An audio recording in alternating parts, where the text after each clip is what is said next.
welcome back to Friday. Wow, it's really nice to be back on a Friday. Friday, June 12th, 2020. It is episode 264th of the Giant Beastcast. We're doing it today, Friday, for real. For really real Friday. We got a lot of stuff to talk about that we couldn't talk about until Friday. So here we are back in the Friday saddle. I'm joined by Alex Navarro. Hello. Hello. Hi. Hello, Alex. Okay. Hi. I'm joined by Abby Russell. Hello. If you're in chat, stop talking about my Wii U in the background, okay? What's wrong with your Wii U? What's wrong with your Wii U? And I don't need people judging me for still keeping it on my television stand. Heck yeah. Leave the Wii U alone. Okay, is your apartment a museum? Oh, wow. And that's Jeff Baclar, folks. Look out, Jeff Baclar. No, we'll come back to that sick burn that Jeff Baclar had on Abby. Abby, how do you feel about Jeff Baclar's sick burn and his victory pose, if you're watching live? I think it stinks, and I think it looked more like a loser pose. Wow. Return fire. Exactly. Yeah, I know you only know a loser pose. Wow. Yeah, you just burned yourself, dum-dum. Welcome to the Beastcast. It's a cranky morning here over on the Giant Beastcast. We're recording live. If you're watching this, we do it on Thursday, sometime in the afternoon, usually about 1:30 Eastern time. Today we're doing it on Friday in the morning. Not that early in the morning, but still the morning. Some folks just shaking out the bed bugs. No, hopefully not. No, that would be gross. Abby, I have a Wii U set up in my attic for the kids, and there are a lot of great games on the Wii U, and I think there's no problem having that Wii U out. But that soundbar's gotta go. Let's just say my Switch is on the other side, and they're perfectly symmetrical, and it looks nice. Okay, honestly, I just keep it there because it looks good, and I'm all about aesthetics. I also I don't want to play the Abby what's in your apartment, but I think what do we got? I want to say I had that entertainment center at some point, or a very similar from one. IKEA. From IKEA, yes. From IKEA. I think. There's one of the drawers a little crooked. Were you ever 25? Then yes, you owned that TV stand at one point. Rude. This is nice. Yeah, no. It's very aesthetic, and I did get it when I was 25. There you go. Last year. I want to say the thing I have over my shoulder, if you're watching the video, might be the thing that is piled with boxes and toys. Might be a similar counterpart to that entertainment. Yeah, it's IKEA calls it. I think that's the Billy. Well, that's this one. That's this one, I think, and then this one over here. How do you know this? Because you buy a lot of Yeah. It's a thing you do. It's a point you get. It goes. It gets real cool. You see IKEA furniture, you call it out. Folks, you're listening to the Giant Beastcast. We are back. First of all, I'd like to start off and say thank you again to everybody out there raising voices and doing a little noise in the streets and online and everywhere to try and affect change. Thanks again, everybody. I think it is important. This is going to be a long haul for change and not a quick flash in the pan. I know people have been doing it for, let's call it centuries. And keeping that noise alive. Now it feels like if you have somebody's ear, you might as well scream into it for a little bit longer, or a lot longer. So thanks everybody for keeping that up. I don't know. I feel like there's trickles and pinpoints of positive news in a sea of darkness sometimes. So it's good to see. It's starting to work. Yeah. So let's, we got a lot to talk about today and not a lot of time to do it. Boy, it's going to be a full day today. So if you're listening to this live, let me tell you a little something. This archive might not go up for a while because it is going to be, we got the Beastcast today, then we got the hotspot, then I'm going to be digging around in Minecraft because I love digging around Friday. And that is back to back. Gotta finish my house. I got to build a tunnel from my new empire. Let's call it a mountain retreat, the temple to the house. Mm-hmm. But we got a lot of stuff to talk about today, which is great. We're going to get to The Last of Us 2, and we're going to talk about Sony's big, what did they call it? It wasn't a press conference, right? It's like their not E3 reveal. Future of gaming event. Yeah. Yes. And I actually really enjoyed it. So Let's start off with talking about things we've been playing. We'll get to The Last of Us 2 in a little bit. First, I'd like to talk about a game, Jeff Bakalar, you have mentioned quite a number of times that I have finally remembered to play on the weekend, which is Moving Out. And yeah, played it with the kids. They loved it. It is a fantastically scalable game for young children, I have found, where you can put in, I think you probably need at least 2 people though, right? 2 people to so as I found out very quickly, you can play with one person. My son does it for hours and hours by himself. And what they do is they just like you said, they kind of like scale everything down. So for a couch that you would normally need 2 people to move, they just say, hey, you're strong. You can move this yourself. Well, what about some of the obstacles that kind of require working in tandem? Like like when you have to like toss packages to each other and stuff like that. Yeah, exactly. I don't know. He just does it. I don't know. I mean, like the game lets you play by yourself. So I would imagine maybe there's something in place where maybe it doesn't penalize you for things that you would get penalized with 2 people, but he plays it for hours by himself. And it's cool. It's great. Moving Out is I'm playing on the PS4. It's a game we've talked about a little bit or a decent amount here, but I'll just remind folks it is kind of a what's the cooking one? Cooking Mama? Nope. And it's not Cook Serve Delicious. Overcooked. It's kind of like Overcooked-ish, where it's chaos. It's multiplayer chaos. You're working together, trying to move furniture out of buildings, and it kind of escalates. The tone of it's great. You have these kind of like naive movers who all they want to do is move, and for better or worse, they just love moving furniture, and it's good. And the only problem is I have to explain that the prompts on the screen, the flavor text are all wrong, where it says, like lift with your back, not with your legs. Yeah. And have to be no, guys, no, that's actually the opposite of that. They're being funny. That's bad. The funniest part of that game is also like, obviously it's just no regard for personal property whatsoever. And you're just tossing shit through like windows, and you're literally like you destroy the house you're trying to move out of, right? Like in the process. And I just love like when you drag a coffee table through the whole house, it leaves this horrific mark all over the floor. It's good. And the other part that I don't know if you talked about, Jeff, but the other part that's really interesting is you have to pack the truck well. So like stuff, it's a little Tetrising in there. Yeah. So my daughter actually loves just rearranging the truck, and so she stays by the truck and kind of rearranges it, which is interesting because that's what I would love to do. I always just want to stay and just rearrange the truck. But also it's a lot of fun when my son and I get up to the truck and we've got the couch, and you kind of go into the swing animation and you just throw the couch on top of all the other crap that's in the truck. My favorite levels have been the conveyor belt levels. The kids really love those, where you just push everything onto a conveyor belt and it just stacks up in the truck. I think we're almost done with the game. It gets pretty difficult towards the end in a way that some of the fun factor turns into a frustration factor as you're about the red ooze. And stuff. The guava. There are a lot. They introduce more hazards. They introduce timing puzzles that are like, this is okay. Now I've got to actually work together in a communicate way that is sometimes frustrating. But they have assists in the menu for the game that kind of turn off some of the difficulty, allow a single player to haul heavier objects and stuff like that. So I've really liked it. Thank you, Jeff, for the recommendation. It's been a lot of fun. No, for sure. It's my pleasure. There comes a time in the game where there's almost like a switch that gets flipped where you're like, oh, little one, you now have to be like a video game person to play this. Where like there's these like timed obstacles and just mechanics that a 5-year-old just doesn't understand exist in the world of games yet. And you're like, well, they're doing this to you. Why is that moving back and forth? But great game overall. The other thing I played, and Abby, you saw some of this. It was a game called Main Assembly. It is in early access. It is a build 'em game where you're building little robotic vehicle type things to solve challenges. And that's up on the site. Excuse me. Seems like a game. We jumped in fresh. Did the tutorials even. You can watch some of that. I think it's neat. It's got kind of a Banjo-Kazooie nuts and bolts feel. A lot of these games exist now.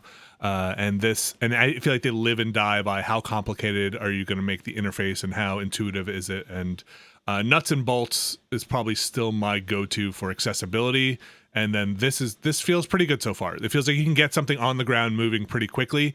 It has a little bit more of a programming angle than Nuts and Bolts, but it's still very visual, and you're still just kind of connecting nodes and stuff like that. Main assembly, if you want to check it out on the site, we took about an hour and a half look at it, built some. I would say that we won the game. Amazing, but built the perfect robots. Yeah. Right out of the gate there. Also has Steam Workshop support. That's right. Oh, yeah. Which you can go and check some other people's creations out. And finally, I finally did it. I went back into Final Fantasy VII and swung my big sword around some more. And I got to get out of that town. I just am bored in that, I'm still wandering around doing side missions in that first kind of town. Are any of you guys playing it right now? No. Okay. No, Okay. I'll just imagine that the audience is not in your head. Oh yeah, that town. Yeah.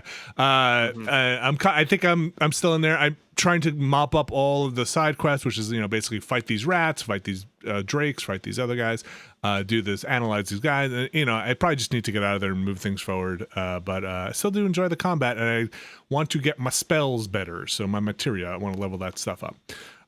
All right. Anybody else have stuff they want to talk about? Abby, you had a little bit of stuff before we get to The Last of Us 2. Yes, I have been playing the Animal Crossing wedding stuff. I've been looking at that. It's fine. It's not my favorite thing in the world. For some reason, I play that game compulsively to just get everything. So that I was just like, okay, I'm gonna do the wedding thing every day because it is a thing you can do every day and they'll give you new stuff. But like, do I enjoy it every day? I don't know. Is it really that different every day? Like I go in every day and what you have to do is you have to they give you a bunch of wedding furniture and then you set up a room and they're like, we want it to be like this color. And then you set up a room and usually it's like you set up a chapel or you set up the reception area and then maybe they'll give you a new item each time. And it's not that interesting. And I realized I would fully set up the room every time to take a photo where you could hardly see any of the room in it. Because I would just crop it into a little small thing. And then I was like, why am I doing this? And then I just started mashing all the furniture out and put it out, took a random photo and then called it a day. It's fine. I don't know. I really want I want wedding furniture just because it's a thing. It's a timed thing and that's how my brain works. Yeah, so I'm going to keep doing it. And is that I haven't done any of this. Is this at Harv's? Yeah. It is at Harv's Island, which is also just another layer of kind of tedium to it because it's okay, I have to go talk to the Pelican and then the Pelican I have to, load into the Harv's Island and then I get to Harv's Island and I talk to Harv. They're dodos. We have to be clear about this. And then, load into Harv's Island, then talk to Harv and then load into the room and then talk to the alpacas and then do it and then go back. And it's fine. It's not a huge deal, but I don't know. Honestly, I just wish Red was there every day. If Red was there every day, I think I would have much more incentive to play this game. Yes, I want is to fill up my thing, and it takes so fucking long. And Red is there every so often. I feel like I didn't see him for so long. And I would genuinely settle for just a guaranteed he shows up once a week. Yeah. Even if it wasn't Thursdays, whatever. Yeah. Totally. Yes. Just a certain consistency. It's one of those things that I feel like at some point they're going to have to tune that because a whole lot of people are like, I have no art in my museum. I have nothing. Yes. I have 2 paintings. It's especially a little bit frustrating too, because it's I have one fossil I need to get. I need one wing of some pterodactyl or whatever. I have that. And then I have most of my fish and bugs. It's just seasonal waiting on it. So it's my museum is so full. And then I go into the art museum and then it's here's the Mona Lisa and nothing else. Also here's Starry Night and a butt statue. Also considering, I wish I had a butt statue. Considering what the Red stuff is, where bless you if you can tell the forgeries of everything or what is right off the bat without a guide. You have spent more time looking at these the paintings than I have, and I had almost pretty much a minor in art history and have looked at these paintings a lot, but they're they'll change tiny little things, like somebody in the background will just have a thumbs up or something. So every time Red comes, considering how infrequently it is, of course I'm looking up a guide to be okay, which picture is this? Which picture is this? But I don't mind looking up the guide. I like the inconsistencies between the paintings. I think it's a neat feature. Oh, no, I think that's fun. I also think it's I think my point is it's so infrequent that of course I'm going to look at a guide because I'm not going to miss my shot once a month to get this thing. Yes, is like I would never risk it. I remember once because it's also what's weird is like it's not a guarantee you're gonna get new art. So like my friend once had all forgeries. So it's like the one time he was there, it was like, well, you can buy a fake art if you want to. And another time I had 2 pieces of real art. So I had to like get a friend into my town and then I like gave her like 20,000 bells and was like, can you just buy it and then like ship it to me the next day? And she did, thankfully, but just give me red all the time. Maybe you have to buy the fake art so Red knows you're a sucker and he'll come back more and more. Maybe because we're all buying the real art. Yeah. I would buy all of the art every time if you let me. Maybe because he's just losing money. He's like, oh man, Silent's bad news. So I don't, I pop into Animal Crossing here and there. The wedding stuff is incentivizing me more just because it's like a timed thing and it does give you something new every day versus like the Mayday Islands where it's like, well, you did it once and you did it once. Right. So that's been fine. I've also been playing. Yes. No, I'm gonna say no, you and. Go. Okay, here we go. Ready? Here we go. I'm gonna go. Ready? Okay, I'm gonna go. Okay. Yes. I've also been playing the Sims 4 Eco Lifestyle, which is a new expansion pack. The biggest DLC packs. You got expansion, you got game, you got stuff. This is an expansion pack. I'm pretty sure expansion pack. So I've been playing that, and the theme of it is basically like you go into this town, you move into a town, and the town is like trashed. It's like there's smog, there's trash on the ground, and you can basically vote and like persuade other people to vote for certain like town incentives. I forget the word they use for them, but basically you vote for these things. I think they call them town ordinances. Maybe I might be confusing that with Animal Crossing. Anyway, you vote for these things, then it's like, oh, people want to fight more, or it's like, oh, people want to garden more. And then you have the potential to make your town more eco-friendly and the air becomes more pure and like things are better, or you can make it more industrial and it's like smoggy and people are coughing all the time. And it just depends on whether or not you're like, I'm going to put in a bunch of generators and a bunch of like, fireplaces, all this shit that's going to like make the town smoggy, or I'm going to put in gardens and I'm going to put in recyclers and I'm going to put in like air turbines and it's going to make the air more clear. So far, I'm really enjoying it. I like the aesthetic of it a lot. So I have heard a lot of folks have been talking about the chatter in the Sims community is everyone is like, it's too hard to make it industrial, which I have also found. Like I got in there and I went into a section of town that was already pretty industrial. It was very smoggy and I really didn't do anything. And I went to neutral almost immediately. So I do wish you could actually have like an icky smoggy town because I do think there is fun gameplay to be had with that. Yeah, I'm enjoying it so far. I think the world they built is really nice and full, and it's also fun to just have like there be little trash everywhere, and you can go and you can like dumpster dive, and you can like dumpster dive for food. So I think there's like fun new gameplay elements to it. Look, sure. Yeah, I don't know, why not? Why not? Oh, that's picking through trash, finding some good old food in there. But I'm enjoying it. I think there's more I need to play with it. But I'm curious also because I've been playing like for like a Sims week with it. I'd say probably about, and I feel like I have noticed we like because you vote. I think it was like Friday through Monday, so it's like you have a chance to vote for the new ordinances and the new like community lots because you can like vote on a community lot and then it will change it into a maker lot, which is where you can like make furniture and like candles and stuff, or a marketplace, which is where you can sell the stuff you've made or like the stuff you grow in your garden. Oh no. Oh, that's a good still to get frozen on. I'll tell you that. She's really thinking of number four is fine to me. Okay. There you are. There you are. It was fine to me the whole time. I'm sure it was fine for you too. Anyway, I'm enjoying Sims Eco Lifestyle. I wish I could have a real nasty smog town a little more easily. I wish I want to see also what the town things you vote for, how much they really can affect the town. Because they do have some fun options like free love, which is where like you get influence, and the influence is what you use to vote for more things by like romancing people. So I think it's a thing of like, you won't have any consequences for romancing everyone. I'm not sure on that, but they have other stuff that's like everyone just wants to fight all the time. It's a brawl thing. I don't know, which I think is interesting. But I'm enjoying it. So expansion and then what is it? Eco living? What's the Eco lifestyle? I eco believe is what it's lifestyle? called. Okay. Yeah. All right. Before we get into our next bit here, we talked about some moving out, some main assembly, some Animal Crossing, and some of the Sims eco lifestyle, the expansion. All right, here we go. Jeff Bacalar. Hey, Alex, Mr. Alex, you Caraveller. you have played some of this. You will. Yes. But we're all ready to get into the Last of Us 2 stuff. So here we go.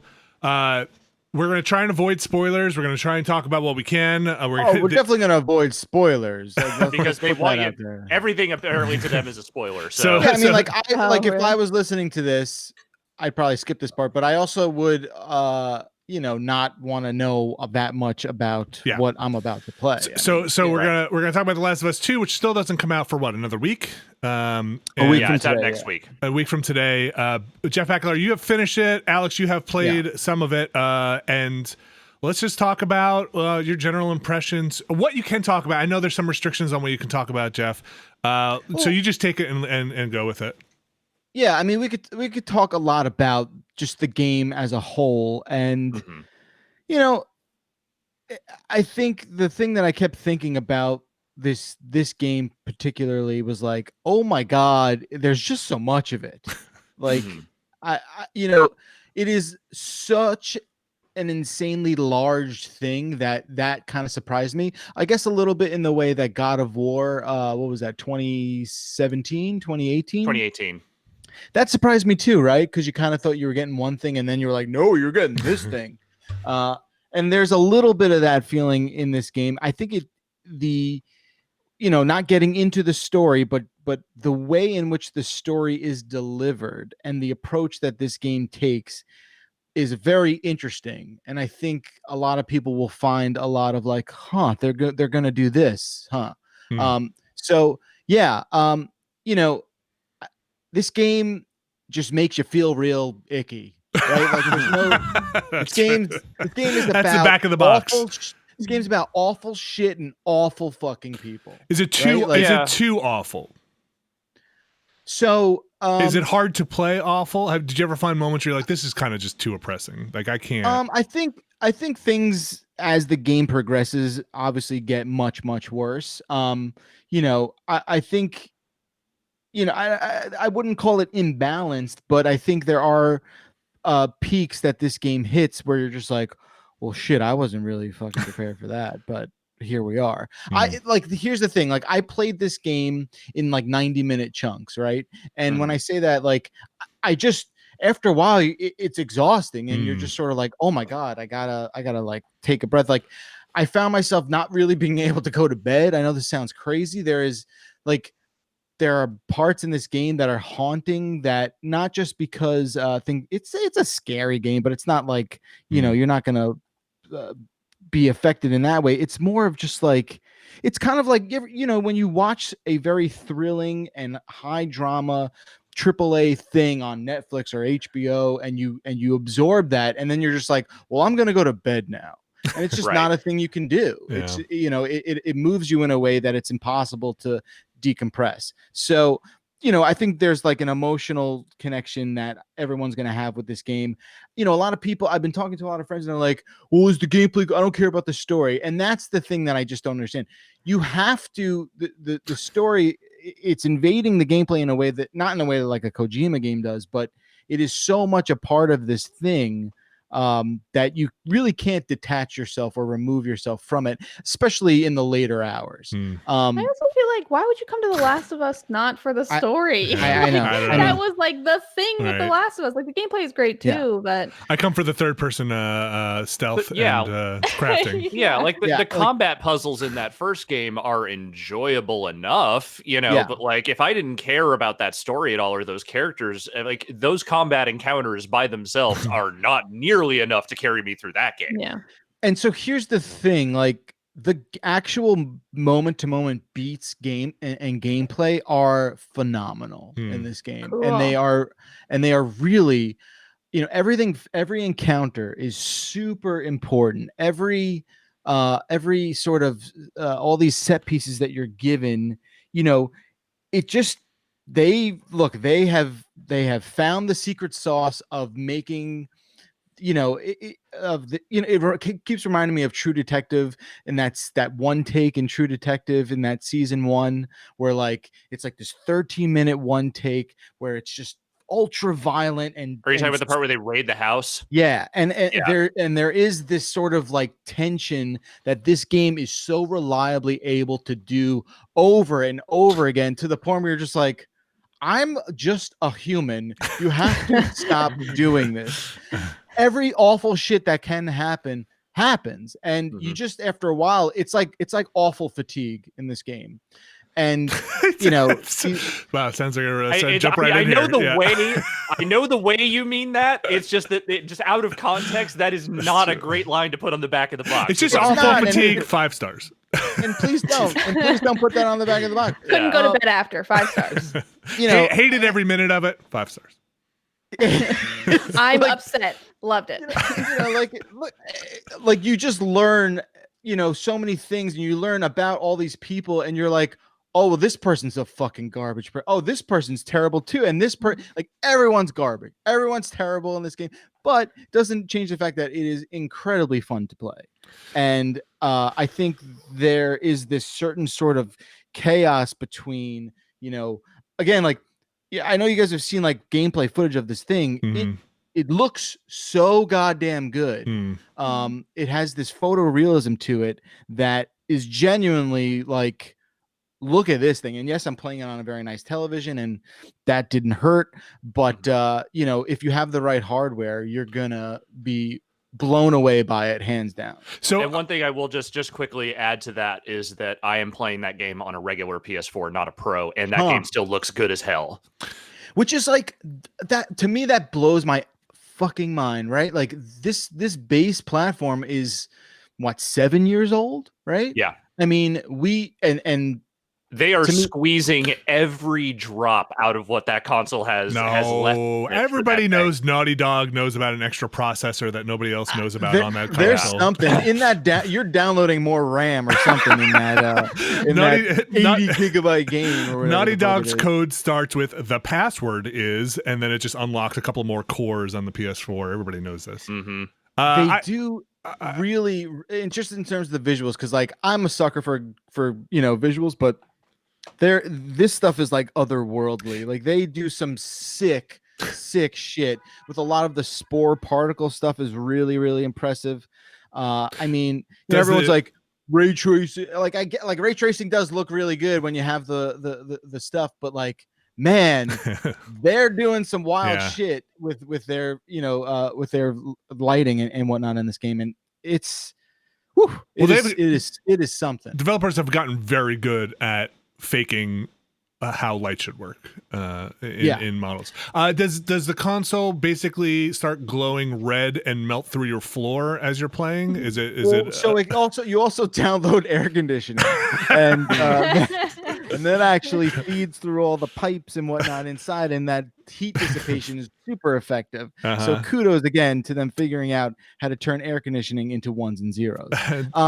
No, like I mean, I played it on a Pro, obviously, and it that thing heats up, man. The fans start kicking, but you play with headphones and it's really not an issue. I don't want to play with headphones.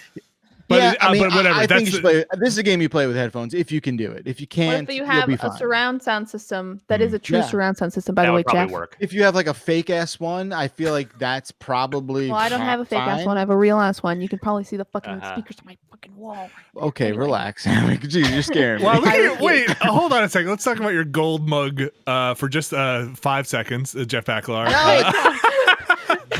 Anyway, Jeff's having a Moscow Mule this morning. It's just 14 carats. Okay, okay, bud.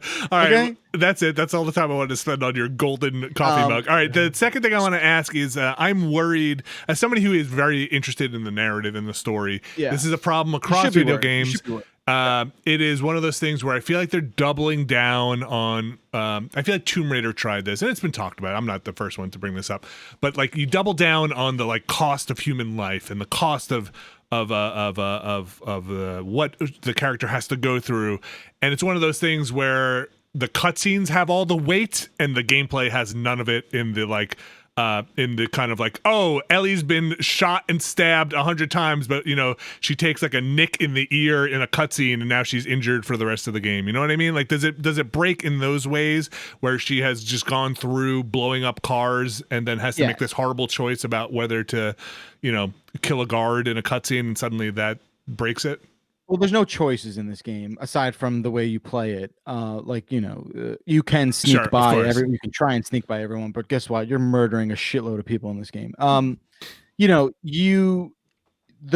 say the majority of those weighty sort of things happen in cutscenes, right? Mm-hmm. There are some encounters where, like, I shit you not, like, toward the last couple hours of this game, I was playing a lot of things like this, like I was just like, like that kind of stuff. Mm-hmm. But where you're just sort of wincing and grimacing at what you're seeing. I'll say this was the first time in a game where, like, if I was in a spot where I was like, oh, this part's really difficult, I'm dying a lot, I'm looking away at my death scenes. I just kept looking away. I'm just like, shit. I'll say this: they don't linger on that shit. From what I've seen, the way that, like, say, the Tomb Raider stuff did, like, it's a lot of very quick cuts. Oh, that's violent, and then it's gone. Like, right, where they let the rats come. Like, it's not over. Okay. Like, fetishizing the violence type stuff. No, it's just this game is all about, like, violent. Yeah, this game is all about cutting to black, right? And they cut to black obviously when you die, but, like, there's the last flash you see is not pleasant. Yeah, there's a couple engagements where the way you go is just not great, and I just you just look away. You're just like, oh, what time is it? Okay, that's good. Wow. Yeah. So, I mean, game real bad. There is a way to paint a world that is unforgivingly violent, and without maybe fetish, like you said, Alex, fetishizing it in a way that I understand that you're trying to go for this unflinching kind of, this world is terrible, you have to make terrible choices, but delivering that in a video game can be tough. To me, this game is not obviously it is there's a lot of bloodlust, but I don't think this game necessarily, like, wants to is like an Evil Dead sort of thing where it's like, yeah, you want to see the shit go through her eye, like. It's not. Does she ever look at the camera and say that? Because I would maybe be back on board if she turns to the player and says that. I truly believe that is not the first primary ambition of this game to do that. And there's a lot of people who obviously are justifiably, like, turned off by this, and that is totally reasonable. But at the same time, I don't think this game is just like, hey, you want to fucking kill people for 30 hours, here you go. I just don't think that you are going to be doing that. You are and look, like, there's no way around it. This game is brutal in a way that who I thought I knew what I was getting, I was still a bit taken back in terms of the brutality. Okay. And here's the thing, is that, like, the original Last of Us is, on its terms and for its time, also a remarkably brutal game, but at the same time, what I will say, without getting into any actual plot details, but the first Last of Us, which is a game that I still have a lot of affection for, I think in some ways it is aged, but in general, like, especially for 2013, like, it was doing some really novel things, especially with, its tone and its violence and all that kind of stuff. Here, I'm getting into it, and obviously I'm nowhere near as far as Jeff is in the game. He finished it, and I'm a long way from formulating a final opinion about this thing. But the early goings of this game, for me, I like Ellie as a character. I think some of the side characters they've built up around her are interesting enough.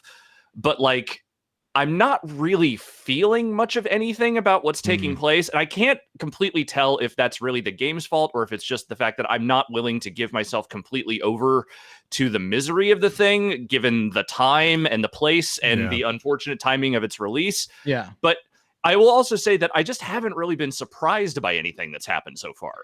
It starts out in a way that doesn't, I mean, it's a little bit of it was telegraphed by their E3 presentations and things like that. Like, you kind of know, like, the basic log line of, like, where things start out, but where it kind of goes from there, like, the couple of times it felt like it was trying to throw a curveball or throw a story, twist at you, I was just like, Oh, well, yeah. Like nothing has really kind of hit me that way. And the one thing I will say for it is that when you're playing it, yes, it's long. There are long stretches of that game where you're just kind of going through endless series of encounters where it's like, you just feel like, oh God, when is this level going to be over? When is this thing, when are we going to move on to whatever the next thing is? Because it just feels like it stretches on forever. The mechanics of like what you're doing in those scenarios, like the combat and everything, it all feels much better tuned, I think, than the first game was. Like the balance is a lot better. I feel like when I'm dying, it's not because I'm just getting overwhelmed over and over and over again. I feel like I can see what I'm doing wrong and like how I can sort of approach something differently. It's better at giving that kind of feedback and kind of giving you more tools to work with. But like as far as like getting engaged with the story and really feeling something for Ellie and the other characters and what's going on, just like none of that has happened for me yet. And I'm wondering if it's just because of where I am in the game, if it's the timing of it, or if it is literally just a matter of like, this may just not work for me. I think it's probably maybe where you are. Obviously the timing is not going to make it easy for anyone. Right. So, I think that definitely comes into play. But for me, the paths they choose to go, for my experience, definitely reached a point where I was like, I need to see, what's going to happen. Like, how are they going to do this that I know has, there's certain things that you are maybe expecting, some things you aren't expecting, and seeing how they tie up and line up, I found to be pretty satisfying. Okay. But yeah, like did you feel like how were you feeling like in the early goings? Like, were you engaged right away? I'm curious like what your reaction to that material was versus what I had. I think I share that same sort of not underwhelmed, but sort of expected some of the stuff in the first couple hours. As it goes on and as you start to move to different areas, I think things kind of pick up in a way. And I do think that when the world opens up and when you start getting into like, the much bigger area, like that you can explore, like that's where the exploration stuff really starts to shine. That's where like the sorting out like how you want to approach combat stuff starts to really come together. Like there was an encounter I remember early on that I just straight up, there was like a patrol of people walking around, and I remember that I heard some clickers somewhere nearby, and so I went looking for them, and I was like, oh, okay, I see where they are. So I threw a bottle near where the clickers were, and all the the guards started coming running, and then I just pitted the two factions against each other type shit. Like that stuff feels pretty good when you pull it off. Stuff like that is super satisfying. And if it sounds like while we're like tiptoeing around the story, it is because the embargo on this thing is so restrictive and so kind of not unclear, but highly specific. Question. Yeah, and you have to kind of like walk through a minefield to sort of get a point across. What's that, Abby? How does it end? It was all a dream.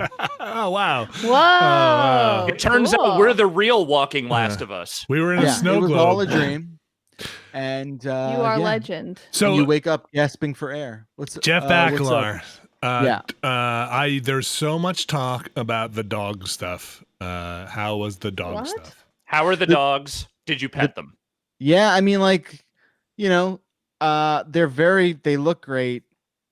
You gotta kill a couple dogs though. Oh, is that it? Didn't you have to in the other? I feel like there's so many games now where it's like dogs are running. I killed dogs in Resident Evil. Well, they remember the dog. Like the owners acknowledge that you have off their dog. Yeah. So here's the thing. Here's the thing that I found. Here's the thing that I found pretty wild is some of the enemies in this game. They're like these factions and. Like you kill someone and all of a sudden you hear like, Linda, no, like that kind of stuff. And you're just like, your dog Linda? No, a person. And for dogs too, like they killed Jesper and you're like, oh shit. Yeah, that's I kind of appreciate that there is like a little bit of weight to killing someone. Let me tell you, they didn't leave anything out. Yeah. But that's the most dynamic thing I feel like they do in this game is that like when you do run into these random patrols or random, guard towers or groups or whatever, there's that's the thing they always do, right? They create supplemental dialogue, they build stuff around, and here, at least in the encounters that I've had so far, every time I've come across like a bunch of enemy NPCs or whatever, they always have like, if not a completely unique, then like it feels like those groups are talking to each other with dialogue that other groups don't have. Interesting. And so like there is a dynamic there to each group, each patrol, where it feels like these people, at least at a surface level, know each other. And so when you do kill someone, they mention it, or they're like, "Hey, where do they go? Where do they go?" Like that. They engage with the way you are approaching the combat and acknowledge it in a way that, I mean, it's trickery. It's video game trickery, but it's like it's done in a cool way that I feel like is at least lends some weight to those encounters. Right. It's possible that shit starts repeating at a certain point. For me, it hasn't happened yet. Yeah, it's the point where like you're like, oh fuck, these people care about each other. God damn it, and that's they're murderers, but you know what? They're not murdering. I mean, look, like other, they're gonna kill you if you don't kill them, right? Here's a Molotov. There you go. Yeah, I think all the weapon stuff and the crafting stuff. I mean, it's there on a much more expanded level, and they introduced. I don't remember in the first one if there was that like supplement sort of upgrade thing. Maybe there was. Maybe it was tied to a different mechanic. I can't remember. What are you talking about? Half this, where you're not just upgrading and crafting your own, gadgets and whatnot, but there are these like skill branches that you can dive into by collecting these like pills, and you're able to unlock, quicker, maneuvering. I want to say there were. It's been a while. It has been a while. It's been a real long time. I was very glad that the skill trees were not like insanely long. These are not gigantic skill trees or anything. They are pretty infrequent. And for a game that is so damn thick and so damn dense, not overburdening you with that kind of stuff was certainly a relief. You find these workbenches that are like these ASMR like orgies. By the way, I feel like people are gonna like. That's the thing. Like, there's so much painstaking, FX work and Foley artistry, like in all this stuff. That's just like. There are people that will watch this and just eat that up because it is just so satisfying in a way that you have to kind of check it out. But I go over it in my in the video we put up this morning.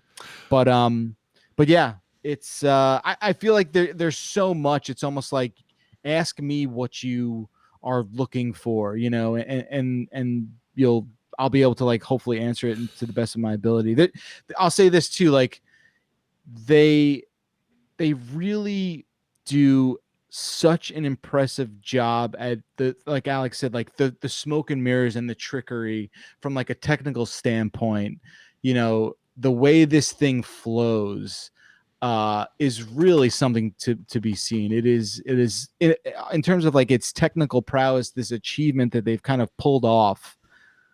Damn, I mean, the production of it is unquestionable. Like, they've sunk a ton of effort into that. Such a staggering achievement. If for and me, it like, runs well.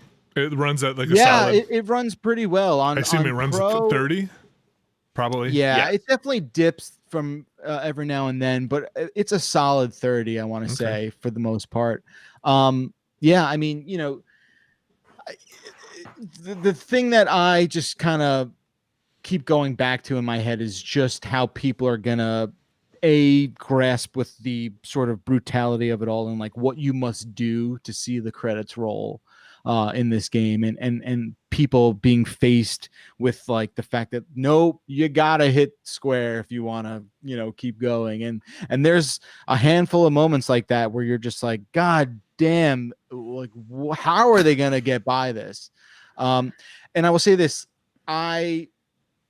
this game, it is so big. And again, I did have to play it in like 2.5 weeks. And I said it's roughly 30 hours or so, but it just keeps going. I really could not believe how often I thought this game was over. And then it was like, nope, 15 more hours. But to clarify that, is that because it just keeps going, or does it feel like it's like starting toward an end and then starting toward an end and starting toward an end and then not actually getting there? And again, I am walking through a minefield here. I think there are moments where you're like, all right, well, my work here is done. I guess the question is more like, does it have the Steven Spielberg's AI problem where it just feels like there's 17 endings to this thing and they never actually gets to like a real it takes forever to get to a real conclusion. That is the perfect example of making that point, by the way. Like they're I'll say this, and I'm gonna again, it'll sound like I'm not knowing what to say, but I'm trying to say this in a way that puts me in the clear. Okay. I think there are things this game does early on that explain the narrative choices it does, the narrative paths it takes later on. So nothing to me was like, initially they were surprising that like, oh, I have to go and do this now. There are path there. I found all of that stuff to be for the most part justifiable. Okay. If that's a fair way I think that the basic question is, did it feel too long? Like by the time after you realized you had more game to go and you got past that part, did you feel like this was too long? This could have ended 10 hours ago. I don't think anyone can sort of fairly say that. And I'm serious because I played this game in 2 weeks. Yeah. And this is a game that could take people 6 to 8 weeks to play, right? Yeah, but sometimes stuff drags. I feel like you'd know if you felt like it were dragging on and were I played games that felt unnecessarily long. Yeah. Right. Totally. I you know what? I do look, nothing is rushed in this game. I do think there were maybe a small amount of times where I was just like a bit of an eye roll where I was like, okay, I see we've also built this magnificent set piece that I now have to go through again. And you're just like, you just can't believe that it's like, oh my God, they did this too? Okay. And like even things they're like, hey, like there was almost a part where I was like, well, that'll be in 2026. Oh no, it's right now. Okay. You're just like, all right, here we go. We're going to do this now, I guess. So that can be satisfying. Sometimes that like, I feel like Abby, and that's my point, Vinny. My point is that it's, it's the fact that like you can play this game and you probably should play this game over a long period of time. Like I realize, again, we're entering this like weird gray area where it's like, well, you should play it however. Yeah, you play it how fast you want to play it. You play it how slow you want to play it. There's no right or wrong in that department. But if I had my agency over the length of time that I play this game, it would be over 4 to 6 weeks. Okay. Gotcha. And I think the same, and that's exactly what happened with Red Dead 2 for me too. So it's just a more comfortable pace for you would be that. Yeah. Month. But if you're asking me in the 2 weeks that I played it, did I feel that it dragged in parts? I did, but that was sort of almost instantly taken over by the fact that like, I don't know. Was I expecting things to just like be unfinished, right? Where like they had to just like phone in the end. I don't know, but it sounds to me like you were satisfied with it by the time you got to the end. I was going to say, Abby, I feel like we're running into a relief when you finish this a bit of this in Dead Space. As much as I like that game, it just feels like every time you deliver the MacGuffin, they're like, oh, the plug only has 3 prongs. This one has 2. Can you go plug this back in? And like, another combat room. And then be like, the plug's like a foot too short. Can you go get another plug? And it's like extending the game for reasons that are like, I'm going to deliver this thing, but the power is going to, it seems cliche. It's like things keep going wrong. In a way that like is not super creative, in a way that just feels like, all right, you're just making more. Did y'all see The Quiet Place? Not to No. put another metaphor on it. Oh my gosh, The Quiet Place. That's a movie, but that's a thing where it's like one thing goes wrong and then another and another and another. It was like what do they call those machines? Like a Rube Goldberg machine. Yeah. It felt like that, where it was like, oh, a cup fell over and then the electricity sparked, and then like a thing was on fire, and it was just like, stop. Anyway, mousetrap of misery. Precisely. Yeah.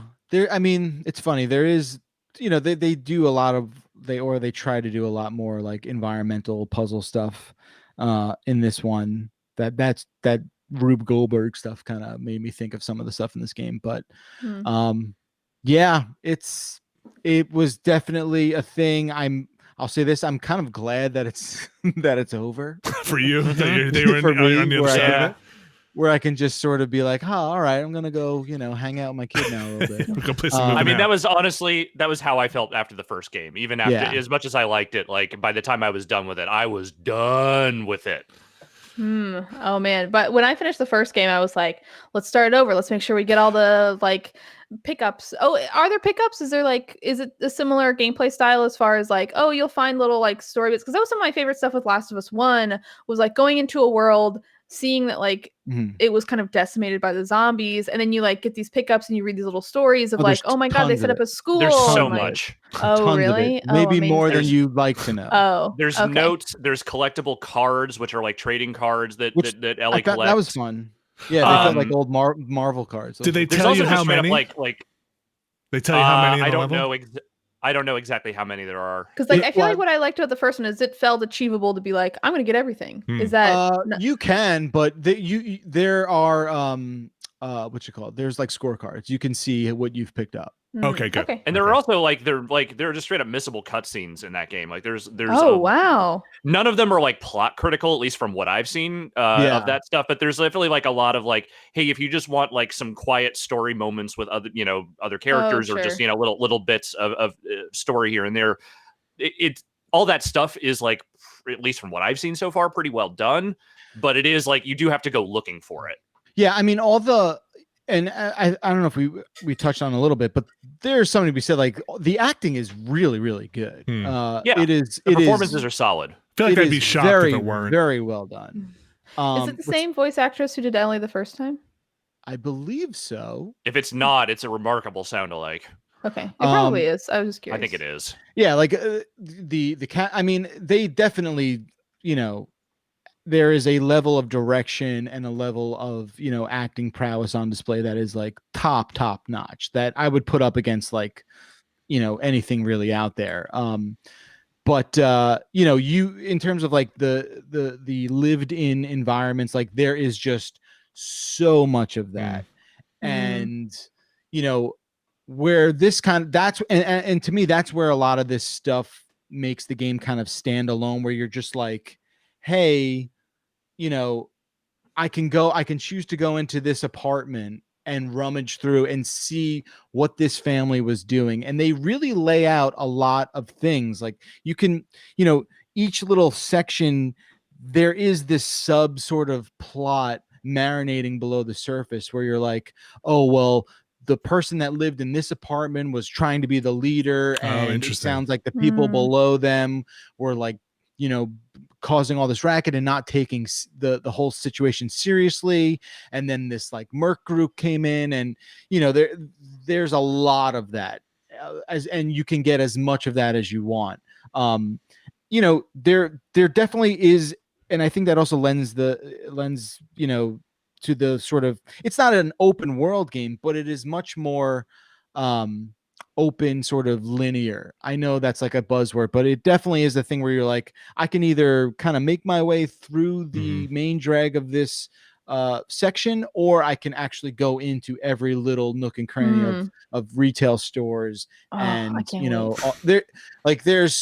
but Abby, there's so much of it actually, to the point where like I started to be like, did I go in there already? Like, it is, there's just so many different kind of like ways. And to me, it kind of was a little obvious that that's what they were doing, when it was like, well, you can go through the grate, you can go through the floor, you can go through the crack. You can go through I think that stuff is maybe bleeds through in the sort of like video gamey aspect of it. But yeah, you're definitely going to feel like you have this, if you're like me, where you're like, I gotta open every drawer and I gotta look in every cabinet and stuff like that. Like that might become a bit tedious as this thing kind of goes on. I have a question, Jeff. Yeah. Okay. You've played Last of Us 1. I assume you've played Left Behind. And you have played Last of Us 2 now. Finished all of them. Rank them. Best to worst. Oh, what is that? That is, come on. This is informative. I'd say it just goes in reverse order. I'd say 2 behind 1. 2 behind 1. Okay. 2 left behind 1. 2, Okay. Left Behind 1. Okay. Wow, great. That seems great. Wait, 2 being the best or 2 being the third? I think two. I think 2's the best. Okay. Okay. Wow. Amazing. Okay. That's what I would hope for, because I feel like I currently haven't played Last of Us 2. Would rank Left Behind 1. So I'm glad 2 is even better. Have you? Yeah. Sorry. Go ahead. It's you know, like I said, I'm a sucker for like the sort of presentation of it all, but like, you know, there's moments where you're just like, oh, that's supposed to be a 7-Eleven. I know the colors there. Or like, oh, that's a UPS truck, or that's this and that, and oh, that's a burned out Honda Civic. You know, like there's just a lot of, and I think those little touches in that photorealism stuff is just so effective. And for me, like, you know, I remember playing through like the first Max Payne on PC when there was a you know, obviously with the whole bullet time stuff, but there was a lot of like a real kind of awesome effort to make things look so true to life in the way that you would go through a city, and to see like what that stuff is now, it's just, I mean, it's all right. It's pretty damn cool. Have you messed with any of the accessibility options? I saw there was like a high contrast mode, or basically turns most of the textures off and stuff to make collectibles and stuff, and enemies pop out. Did you mess with any of that? I didn't mess with any of that. I would love to hear what you think about that, though. Well, have you seen it? It's I have like, not. Okay. I didn't. I know it's there. I just didn't. Yeah, it's like almost when I say high contrast, it's like everything else is gray except and everything, the textures and everything are off. It looked interesting, and I'd like to see some more of that stuff. Okay. The Last of Us 2, Jeff Bakalar, you have a video up or going up on cnet.com? Yes, I have a video that's up right now. It's just sort of like what we all did in about 7 minutes. So if you want to check that out, okay. You know, that it's a nice digestible little chunk with a ton of like spoiler free, you know, gameplay footage from my playthrough. So I think you did a good job of navigating the spoiler stuff. I feel like I still have kind of no idea what this game is, except that it is makes you feel horrible, and you'll probably like it. If I don't know, that's yeah. I feel like as far as the story goes, it could be anything. I've managed to be pretty spoiler free, but the gameplay, I feel like I have an idea of maybe what I'm getting into, and I'm very excited. I cannot wait. I'm so excited. I want to play this right now. Can I borrow your PS4, Jeff? Will you ship it to me? Will you ship me your PS4? It's already in the mail. Okay, thank you. I didn't even mention this, but shit, the music in this game's fucking phenomenal. Like it is very good. It's the very score very in this game. Whew, you know, it almost has that like Christopher Nolan, like what the hell was the Dream movie? Inception. It has that like oh hell yeah. It's doing that love a good lot. Blah. You know, love that. But yeah, it's good. There's chills. I think, I don't know. I'll have to see. I think it is completely fair, and I think I'm kind of feeling this way. Some games are just right place, right time for where people are at in their headspace. I don't know. Okay, I was gonna say that maybe this is probably not the best time. No, that's what I'm saying. Like No. this thing's coming out at a time that like, oh, I don't know if I want to be kept up at night by anything else. Like I've got enough Pac-Manning around in my head. You know, sometimes you just want games that are diversions, and sometimes you don't want to think. So I think it's completely fair for people to say like, I think I'm gonna like this. I'm gonna put this on the back burner to a time totally when reasonable. I feel like for me, I'm ready to focus my attention on a fake horror. You know, I think like that's a horror also, that doesn't feel like as close to my life. Well, right now. even if there are some aspects that I'm sure will be very close, it's someone else's. It's Ellie's horror. Sure. Yeah, I think all those viewpoints are completely valid. I'm not sure where I'm at yet. It's probably going to come down to a snap decision when that thing goes up to be like, I'll probably buy it, and I'll just play it for a bit and just see what happens. I want you guys, I want all of you to finish it, because I would love to do a spoiler, you know, podcast, Great, and talk more about it. Because I just once you send me your PS4, I kind of can't keep sitting on this stuff, so I need to talk it out express with everyone. Were you able to share it with your wife? Did she watch it? She watched some of it, and she got upset kind of early on with the brutality, and she was like, "Oh my god, what are they doing?" Like that kind of stuff. What's and wrong she's not with you? wrong. Like she's not wrong. Who did I marry? What are you doing? But as someone who is in production, she very much appreciated what was going on, and there were plenty of moments where she was like, "Oh fuck!" Like, so you heard it from a professional and not a lame ass loser like me. So Finally. finally, the truth comes out. Thank you, Jeff. Unless there are any other questions, I think maybe we'll take a break there. This discussion has made me worn me out in a way that it was worn out, but I liked it. So I feel like you've done it. Yeah. That's going to be my day today. Don't worry. After this is another podcast and then some Minecraft. So we'll see how it goes. All right, that was The Last of Us 2. Hopefully, if you, I'll see if I can put some timestamps in the actual podcast on giantbomb.com for that stuff. But I think you did a great job, Jeff and Alex, of not spoiling anything. No specificity. None. Yeah, it's complete lack of specificity. So hopefully we are through that, and we'll probably have I hope that was helpful. Yeah, I think it was. I think it's also just good to get your opinion. I'm just curious what your opinion is. We'll have a lot more of The Last of Us 2, I'm sure, by next week. The full embargo is up. I don't know if we'll hold the podcast for that again for the release day embargo, because I feel like we're close enough now. Abby, what do you think? Yeah, that's fine. You just want to play it. I just want to play. You just want to play it. Yeah. Yeah. I tuned out thinking about Last of Us for a bit. Okay. How I can get my hands on it. What I gotta do. Okay, I think we take a quick break there. We're gonna be back with some news, including more Sony stuff. Boy, they had an event. So stick around. We're gonna take a quick break, and we'll be back with more.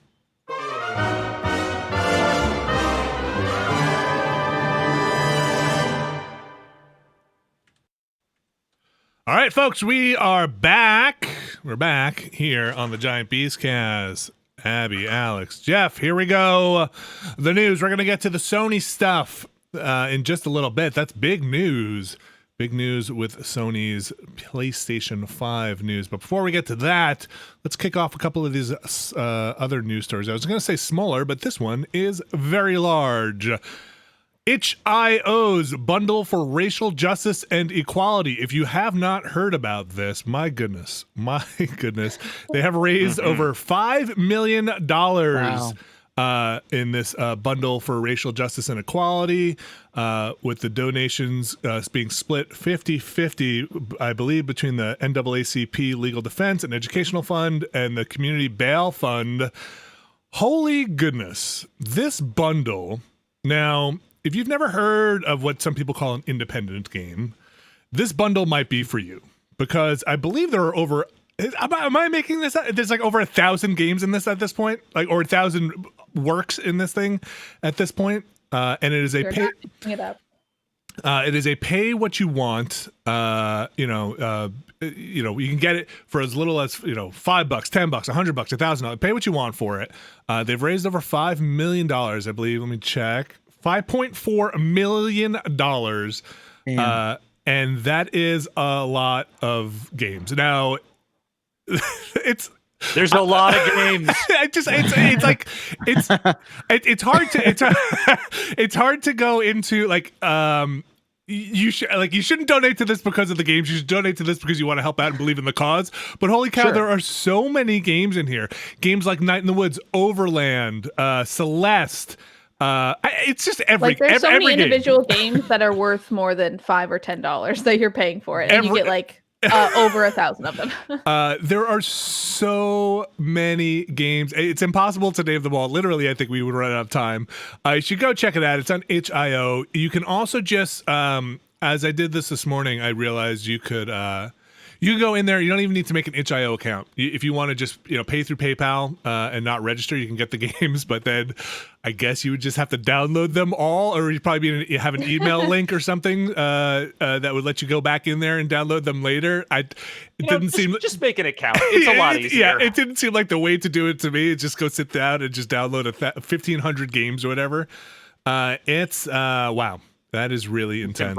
It's impressive, and the amount raised is also very impressive. And thanks to everybody who has donated, but also thanks to all the developers who donated their games. I assume you donate your game to be a part of this completely just It's almost too much and almost over the top, but it's amazing. Like, it really is like a found Steam library that like someone's just like, here you go, here you go, have it. Like you can't even like load it all up. You have to like keep scrolling. If you want to press account on itch.io, this is probably it.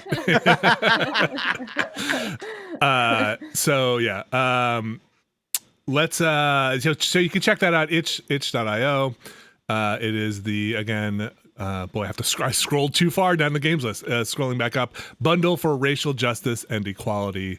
Go check that out. Okay, other quick news here. There's a rumor that Persona 4 Golden may be coming to Steam, which Persona 4, a fantastic game. Persona 4 Golden. I never played. Alex, you played Golden, right? I did. I played it on the was it the Vita? Yeah, probably the Vita. Fantastic version, I have heard, of a fantastic game. I'm not gonna spend too long on here, but there was a recent listing on the Steam DB website that included icons for Golden, and Atlas has brought Catherine to Steam, so it's not out of the question. Why now? Why Persona 4 now? Not to disparage Persona 4, but like why that one and why that one now? Like, is there some reason you couldn't do Persona 5 now or 3 or like why 4 Golden in particular? It's just it raises a lot of questions. All of those questions leading to the same question, which is why now?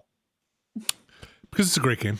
It's a great game. I'm not saying don't put it out on it. I'm just it's bizarre timing. That's all. Maybe who knows? Maybe there are exclusivity deals that just finally expired or something. Maybe. Who knows? Another quick update here. This kind of happened initially a while ago, but now there's an update to this story. Nintendo's reporting that over 300,000 customer accounts were illegally accessed in April. What does that mean? Well, the number was a bit lower, and they've added 160,000 new accounts that they've kind of come across.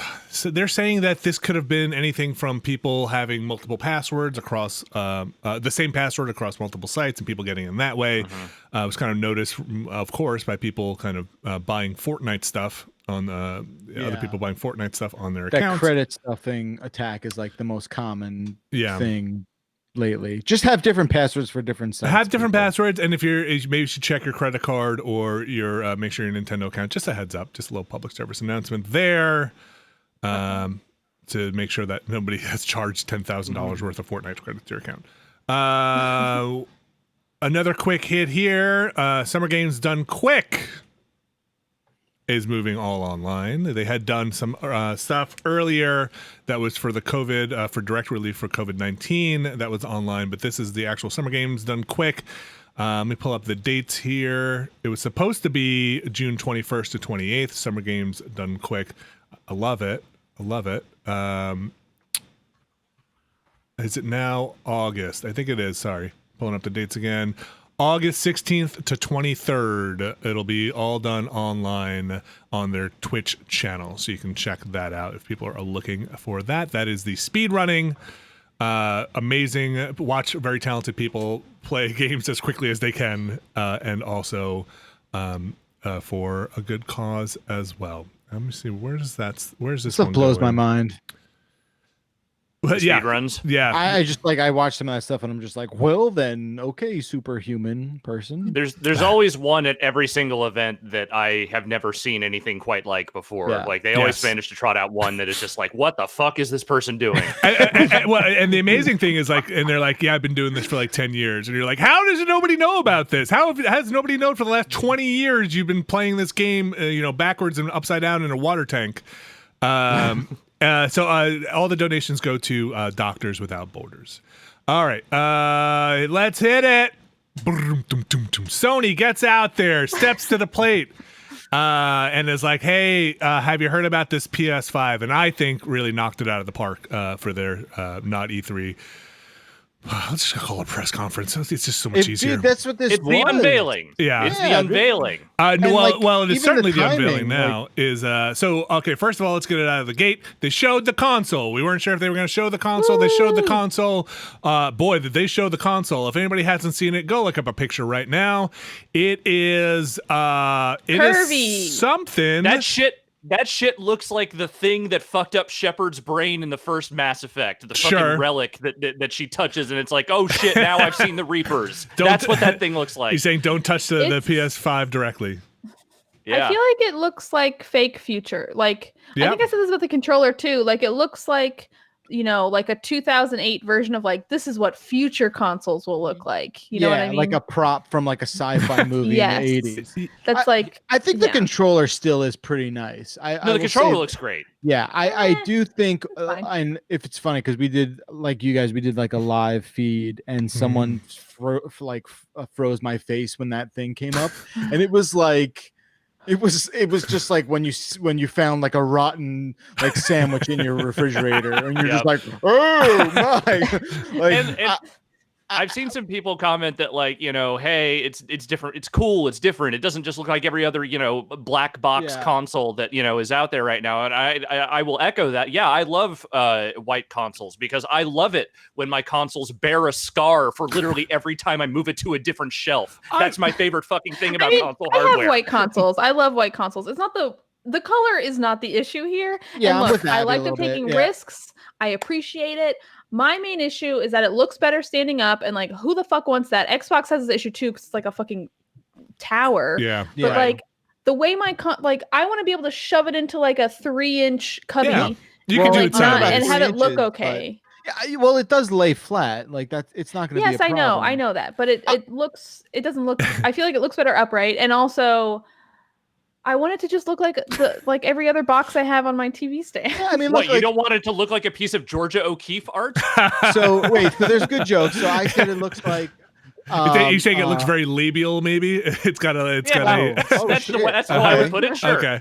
All right. You can look at it that way. It looks like a hotel on the Vegas Strip. Like it looks like. It looks like someone's like, we're gonna be trendy as fuck. It looks like a guy with a popped collar on the Vegas Strip. Definitely popped collar. It looks like a car from like Minority Report. It looks like something like a concept drawing from like a sleek futuristic thing that somebody was. And also, so I should mention there are two versions: one with a disc drive or Blu-ray drive, 4K. We'll get to that, but we're making fun of that. This is important right now because there's if you look at the pictures of them side by side, once you look at them side by side, you clearly see that they designed it, and then somebody was like, what about the drive? And then like the disc drive. It looks like the disc drive is hanging off of it like fucking Quato. Yeah, and somebody had to be like, took like the whiteboard drawing of it and kind of rubbed off the piece and then drew a bulge out the side and be like, okay, there's a drive. Is that okay? Yeah, you forgot. It looks tacked on. I don't know if I like it or hate it. I think I have to see it in person, but I respect it. I think there's plenty of room to go and have a redesign later on and try something else. Yes, but I want to see what the slim version is. Also the one without the disc drive looks like a router or like a modem. You know, like they look just like the thing we have in our office. I do. There's something about this that's telling me I think it might look better in person. I don't know what's sending those vibes out. I just think when you have this thing in your hand, it's going to be a little less goofy, I think, but I do not want to mince words. Like, this thing looks goofy as hell. And I think like, I just want to get that out there. Like, but again, it doesn't matter. Like, who cares? Right. Like, wow. Like I'm with Abby. This thing's going to sit. Look, I get it. If you want it to be the cornerstone of your family room, okay. But like, come on, for me, it's just like, I'm going to shove this thing under the thing, make sure it gets a lot of air. Yeah, that's the biggest thing, right? Is like, how does it vent out? Where are the vents on it? Are they just all over it? Where can you stack stuff on top of it? Can you not stack stuff on top of it? Does it need room in the back? Does it need room on the sides? That's really like, is it venting out of the bottom? It doesn't look like it. Is where, that's the big stuff. I think the vents are like along the sort of black spine. The split. On each side of it is what seems it looks like it. Someone said it looks like the Barclay Center. I think that's kind of funny. The fins also they're just going to catch so much dust. Yeah, it's not going to be fun to take care of this thing. It's pretty wild how different though how much of a departure, right, that they've done compared to last generation. And I mean with the controller too, right? Like this is the first time they really have been like, we're taking a different sort of approach at all this. And I think that's cool. I want to it's different. That's and that's I think why I respect it. Like it's different. I mean, but again, like don't buy a console because it looks good. I mean, buy a car because it looks good, maybe, but not even that. But like, I don't know. I think it's fun to talk about. It's fun. Do you remember the exhale, inhale, the whole stuff with the 360? And I mean, 360 had the scooped in, and this is an exhale, this is an inhale. It's like visually, I think it's just the wings on the top that those little scooped out little wings that I think look very silly to me, and that's about it. We'll see how. Would you like it better if it didn't have those like popped collar parts and it just sort of like, I think so, like curved down along the same path as the black part? Because I think so, and also they always show all these press photos are against this big like kind of white gradient background, so it makes the black look very slimming, and then the white sides, and I think that's an interesting design choice. It's dressed up, it's in like a tuxedo, it's ready to go to your living room. Unfortunately, nothing in my living room is dressed up. It's gonna be surrounded by stuffed animals and like cans and bottles of water and cord messes, and I assume the power brick will be inside. I don't think Sony has done an external power brick in a while. It's goofy. All right, man. it's goofy. It's fun to talk about, but let's see how loud this thing is and how it actually runs. They did not talk about how loud this console is, but they did talk about and show some games. A bunch of stuff. They led off with Grand Theft Auto on the PS4, and then we'll talk about the PS5 stuff, which is said they will have the Grand Theft Auto Online as a standalone thing for PlayStation 5 for free for PlayStation 5 owners, and then also some kind of enhanced Grand Theft Auto 5 coming for PlayStation 5, which is a little more ambiguous. We don't know, but that was kind of an odd thing to start the press conference off with. I know Grand Theft Auto 5 is a huge game. I know GTA Online is huge. They also announced some kind of thing where you're just going to make billions of shark bucks if you have it on the PS4 up until the time of PS5. They're just throwing money at you.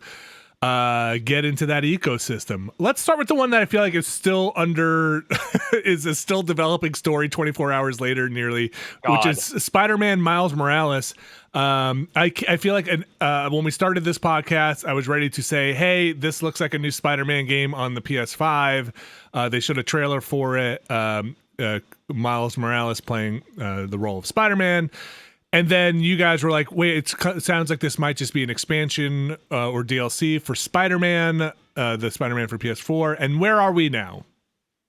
So where we are now is that it is being more specifically described as something analogous to the Last of Us DLC, the infamous First Light, Last Light, whatever that one was called. It is a standalone thing that is not necessarily a full game the way the original Spider-Man game was, but it's on its own, and it is not just like an additional expansion DLC for the existing game, I don't think. Okay. Wait, do you mean it seems more like the Uncharted Uncharted deal. Uncharted the Lost Uncharted. Legacy. Yeah. That's what I meant. That's what I meant. Yes. Okay, so you don't need because Uncharted Lost Legacy was like a 1.5. It wasn't really a full sequel. I mean, it was long. I was surprised. Yeah, it was how like long a full that game, was. but it wasn't content. like a full game. It didn't feel. I don't know. Maybe just because they didn't have like the backing behind it. Again, that's like one of my favorite Uncharted games, but it did feel like a B game in some ways. Yeah, I mean, I don't know. I don't know. They haven't said anything about like how long this thing is or like how much is different, but like. The problem here is that their messaging has been scattered all of a sudden, and I think it was like some Sony Europe person told IGN the original it's an expansion quote, and I have a feeling that person either just got the wrong information or just did not phrase it the right way, or IGN didn't realize what saying the word expansion actually right. Yeah, so there's a clarification out there. At this point, it sounds like that's what it is. It is a standalone thing, but it is not necessarily like a full new open world game the way that the original Spider-Man game was, which makes sense for the amount of time they've had since the last one. But they're going to make another Spider-Man game. Yeah, and I'm fine to keep exploring that world with the new Spider-Man. I don't know. I like Miles Morales. I think it'll be neat. But yeah, I think that's just my biggest disappointment. I was ready to play as Miles Morales in a full new Spider-Man game. Yeah, and I mean, would hope in Spider-Man 2 maybe they. I hope they don't. I feel like you will get to. I hope so. I think he's an interesting character. I think Spider-Verse did a great job of fleshing out that character. And my kids have actually been reading. There's the comic with him in it. And I think he's great. I think he's a great Spider-Man. We saw some Gran Turismo. Cars. The cars look good. It's a console launch. We got a car game. Microsoft has Forza. Sony brings out Gran Turismo. The cars are shiny. The cars go fast. It was. I got to tell you, I think that was maybe the one that suffered the most for the stream quality because Definitely. Inevitably the thing with the cars is that you need in order for that to look different, say than what this generation's cars were. You really need that fidelity and that frame rate to kind of show off what they're doing differently, and none of that really came through. Those cars look great, but did they look dramatically different than what PS4 Gran Turismo looked like? Not from that stream. That doesn't mean I don't think the game will, but I don't think it showed. It didn't have the same oomph that a big car demo normally would have on one of those. It's I also think that I don't know. When you again, I'll take shit for this, but real life car racing is real life car racing. Wow. And I'm just wow. I'm just saying it looks really great. Yes. It looks really great, and you're really driving a car, and that's it. So you're saying you never play a video game, just do real things? What point are you making? I am going to give you shit for this. Did you just have to say something? It, but what are you saying? Smug. It's just I just feel don't know. You're I just fucking drop some fucking news on me. Did you just feel like you needed to say a sentence there and you didn't know what to say? You know what? It looks like you're racing a fucking car. Take a sip from your gold mug. Put your gold mug up and take a sip. Yeah. All right. No, maybe what I'm trying to say is that there is a bit of a ceiling when it comes to racing sims, perhaps. And I don't look I'm into it. I love super realistic car recreations and shit like that.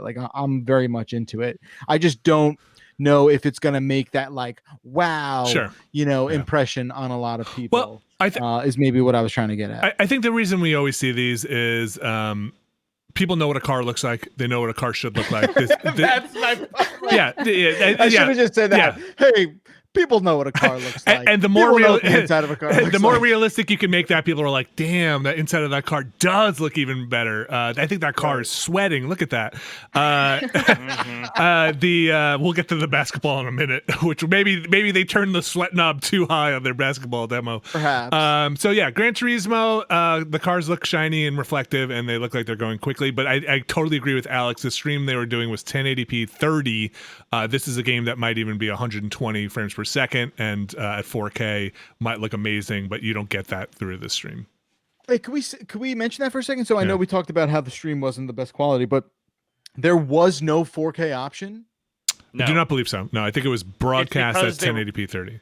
I think it was because they were running it from, remote location and they didn't necessarily have everything set up to do 4K streaming. I think they just said straight up this is the limitation. This is what we are able to do with our current situation. That is surprising. It's surprising. So I recommend what I did was I then went to the various publishers' YouTube channels and stuff like that. You can go watch those.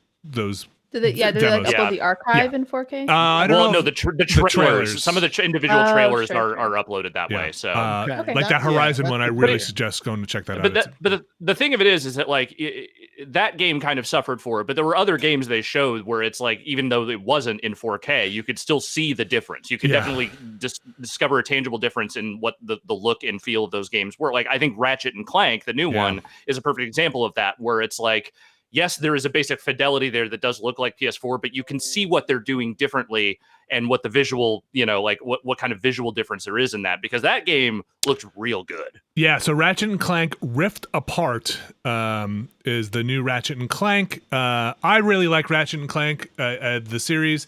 I think they went. It starts off pretty goofy and very PlayStation-y, platformery, and I think by the time they wrap it up, or at least the first time they wrapped it up, I thought it was great. It was at a cracking time, and then I can't remember what the they rebooted it, and then They did the reboot. The The first reboot game. was the PS4. Yeah. So yeah, I think those games are a lot of fun. They're platformers mixed with a bunch of different goofy weapons, and then the animation has always been just phenomenal in those games.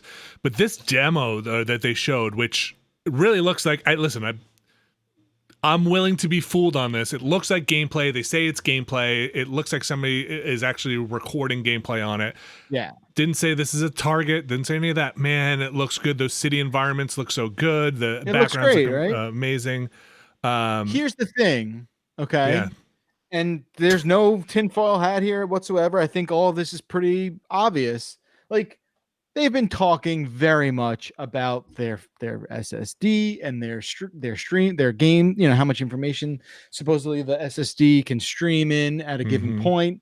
And it's like, I don't know, maybe I'm taking too much of a freedom here in putting it together, but like, yeah, that's the party trick that I would try and pull off right away out of the box. And my biggest thing is like, are we gonna have this whole thing where like fucking every game is just doing this like dimension warping shit all the time? Let's like, bring back look, BioShock again. You want to warp dimensions for all of 2021? Like, go ahead. I'll fucking I'll give you a year of that for sure. But at some point, they're gonna have to move forward. Like, let's do it. If that's what's replacing like picking up a heavy door for 11 seconds, like, fine. Like, all right, let's rock and roll. I like it just as long as they don't take. And I'm not calling Ratchet tired, but maybe it's a little tired because I really like the franchise. But if they're taking all their older franchises and the twist is you go to this parallel dimension where everything's a little upside down, and now we play again as a different hero who's Ratchet in every game, then I think that's going to be a little tired. If we're doing the it's Ratchet but upside down across franchises. But listen, if you got Portal effects, I'll play them. I got a year of those in me. That's Portal effects become the new zombies if you're just whipping through time and space. Sure. Give me a Portal 3 then. I want Portal 3. Oh man, what would a Portal 3? Sure. Portal 3, you'd just be going into different games. You just Valve just made their video game for the decade. We're done. We're not getting any more of those. That's right. They put out a game. It's to reset the clock. If anybody hasn't seen the Ratchet and Clank Rift Apart game, well, I'll call it gameplay. I'll be that bold. Gameplay demo. I think that was fair to call it. I think that's safe to say. Yeah. You should go check that out. I think it's really one of the best things they've showed off so far about why a new console might be neat. I'm serious. I mean, like, that was some of the only real what appeared to be, gameplay. But for me, first party wise, I was kind of left the biggest mark on me for sure out of the whole. There was especially the AAA games, I would say so. Yeah, and some smaller stuff too, which was actually refreshing. There was a lot of stuff that is, hey, here's your big old franchise, and you need this. You come to the PS5, you're gonna want this. But there was I don't have it up in front of me. What was that? Destruction All-Star Destruction? The Battle Royale. Yeah, the car combat game. That looked really cool as well. I thought that was very neat and looked like a lot of fun. This probably goes without saying, but the one that stuck it out to me the most was the one where you play a stray cat in a cyberpunk universe. It's called Stray. That game was hitting every possible note for me, so I'm interested in that. I will bring myself to play that. There was less gameplay in that, but I am curious to see what you do as a stray cat in that game. There was It's the Ghostwire Tokyo stuff. Oh yeah, the first person rip people's cyber hearts out, and also right, and also finger gun. The game started to give off like Suda vibes in a way that I didn't think I was gonna get out of that, which I found interesting. And I know we're still kind of rolling through the games, but like, there's something to be said. I kind of found out after the fact that a lot of these are console exclusive. Like, even the Bethesda stuff is console exclusive. I think we have to be careful. Some of the stuff will be timed exclusive. Yes. Yeah. And some of the stuff will be console exclusive, but on PC. So I think some of that wording gets really tricky. Right. And they know it, and that's why they use it. But initial console launch will be on PS5. Right. But at the same time, it sounds like there will be simultaneous PC, PS5. Yes. Yeah. So some of that stuff. yeah, it can be a bit tricky. So who knows? Some of those deals. The other, let's say some of the big stuff first here. There was a Resident Evil 8, The Village. I mean, they had to call it that. There's not many words that you can get away with Roman numeral 8. Yeah, that's true. Villains they could have gone with. Yep. And that's about with it. Villa. Seville. Villa. Henry Cavill. You could go with a couple there. Anyway, it's looks like another. Maybe departure is kind of I think it's probably an apt word, right? From the Resident Evil, kind of on the back of 7, where 7 just kind of moved away from traditional Resident Evil stuff. This looks like it's got werewolves in it. It looks a lot more Monster of the Week, kind of a Victorian-ish horror. I don't know. Could be interesting. The demo or whatever they were showing didn't show super well, just kind of technically. A little framey or jittery or whatever they uploaded seemed weird. A video. It was just a video. Yeah, I think that the frame rate on that video was just not quite right. There were especially in the beginning. It did smooth out where it looked more like much more pre-rendered. But I definitely I got that RE vibe right away. But I got to a point where I was like, oh,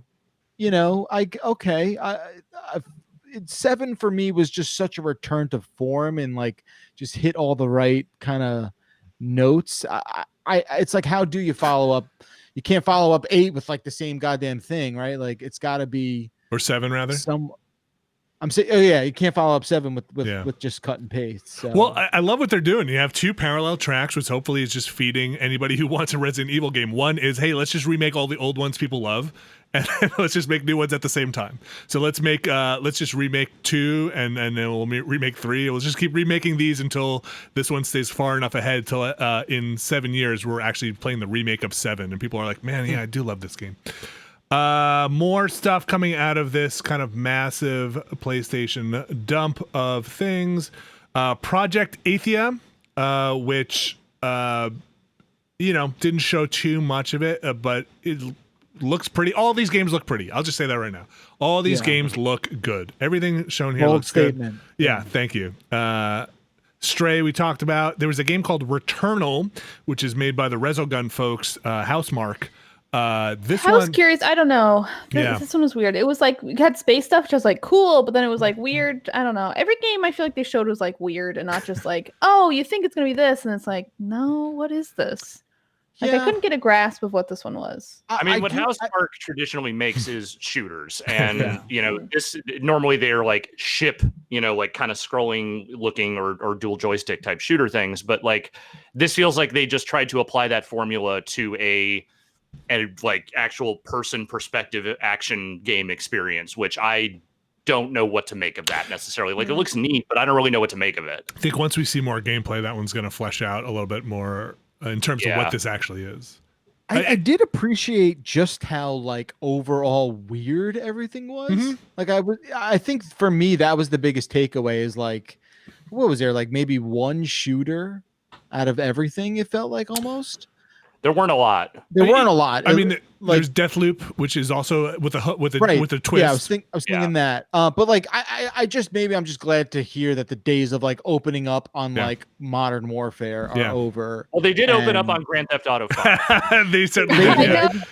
Which was such a strange contractual obligation or something the bread very weird. The bread of that press conference was definitely very traditional. They opened on GTA and they closed on Horizon, so we definitely have the big marquee stuff, but the meat was good. There was some stuffing in there. We just mentioned Deathloop, which is Arcane Studios, the Dishonored folks game, which still the trailer still has that style they had showed 2 years ago, or it must be at least 2 years ago at this point, right? Was it last year? I think it might have been last year. Okay, it's so hard to tell through time. Has a lot of style.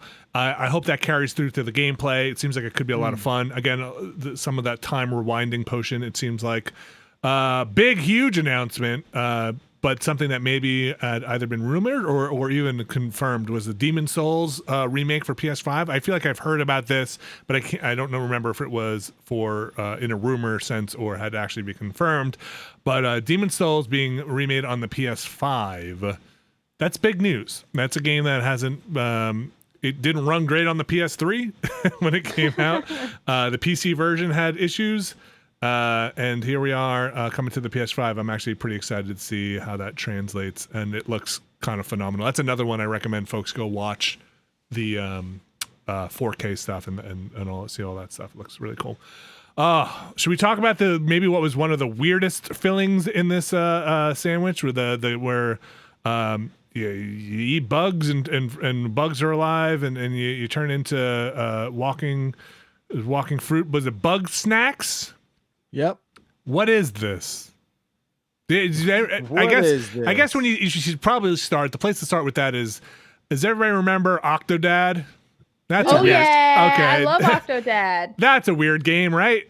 Yeah. So let's get even weirder. I don't really understand what Bug Snacks is quite yet. Vinny, it's easy. You got bugs crawling around, but the bugs are food and fruit, and then you eat them, and then your hands turn into the shit you eat. You are what you eat, Vinny, and what I eat are bug snacks. And so at some point, the term weenie hands are said in the game, or in the little teaser we saw. I don't know. It looks adorable. It looks like a lot of fun. Was definitely a trip. It's hard to explain because I'm not really sure what is happening there, but people should go and watch that as well. I just want them to let me eat dirt. And what would you turn? You just turn into some kind of turn into a dirt monster. A dirt monster. Okay. It's a mud monster. Kind of mud frightening. Hitman 3. Hitman 3, this will certainly not just be exclusive to PS5, but Hitman 3, in some form or another, it's going to come in January, which is not that far away, remember, of 2021. Will it be episodic? Will it be like Hitman 2? What is happening? The story of IO is kind of amazing. The story of Hitman in its reboot is kind of amazing. So I'm excited to see what a Hitman 3 looks like. I think Alex, you mentioned it during the press conference. It definitely has vibes of the last 5 years of movies taking place in like Dubai and other places with giant skyscrapers and cars and Fast and Furious. They've definitely watched the action cinema of the last 10 years. Yes. So we'll see. We'll see what next generation Hitman goofiness looks like. Will you be able to throw the fire extinguishers even further? Ghostwire Tokyo, we talked a little bit about. That game looks bananas as well. What's the release date on that? Do we know? I don't know offhand. So I'm going to move on. Sackboy, who is the speaking of weenie hands, Sackboy for PlayStation 5. Again, not exactly sure what this is right now. It doesn't seem to be a full-on Little Big Planet. Does it have customization? Can you make your own kind of platforming levels? Not exactly sure. Definitely multiplayer, but looks great, and that team does great stuff with platforming either way. Love Tearaway. Okay, this was a big thing. There's a lot of stuff there were here. So many I was very surprised with the amount of games. What am I missing? Feel free to jump in if there's anything else. Oh, there was one Capcom game that I thought was like, I don't know. It seemed, well, it was like Space Pragmata. Which one was that? Oh, the one where it started and you saw like the monster or like the robots walking kind of. It looked like Times Square. Yeah, it's like the Inside Out, the holographic cat, and this astronaut was like hanging out with a little Yes. sister looking person, and then like a satellite came crashing. And they went to the moon, and then the they little girl went to didn't the have a moon, spacesuit. and she kept on breathing. So I don't know. But they also like broke out of some like reality shell, and then they were looking at the Earth. I feel like every game looked like that, where it's just like, what is happening? Why is any of this happening? I don't know. Abby, you're right. It felt like that game was like the parody of all the other games. Yeah. Somehow. Right. But it's like it's cool. I guess it looked cool. There's just nothing to extract out of it. A ton that it really excited me from this, to be honest. There was a few things, but there was another space, or what I assume is some kind of time space thing by Super Brothers, which was that game, which I found out later on is called Jet. The Far Shore. Yeah. Not exactly sure what that is. The sword and sorcery people. Right? Yeah. Which does, they got stylish stuff going on. So I'm curious to see. They got a vision. They got There's a vision. NBA 2K21 confirmed for the PlayStation 5, and that little thing they showed was just sweat. And actually, I thought the sweat didn't look that great. It almost looked like too much sweat. It looked like they hosed him down. Yeah.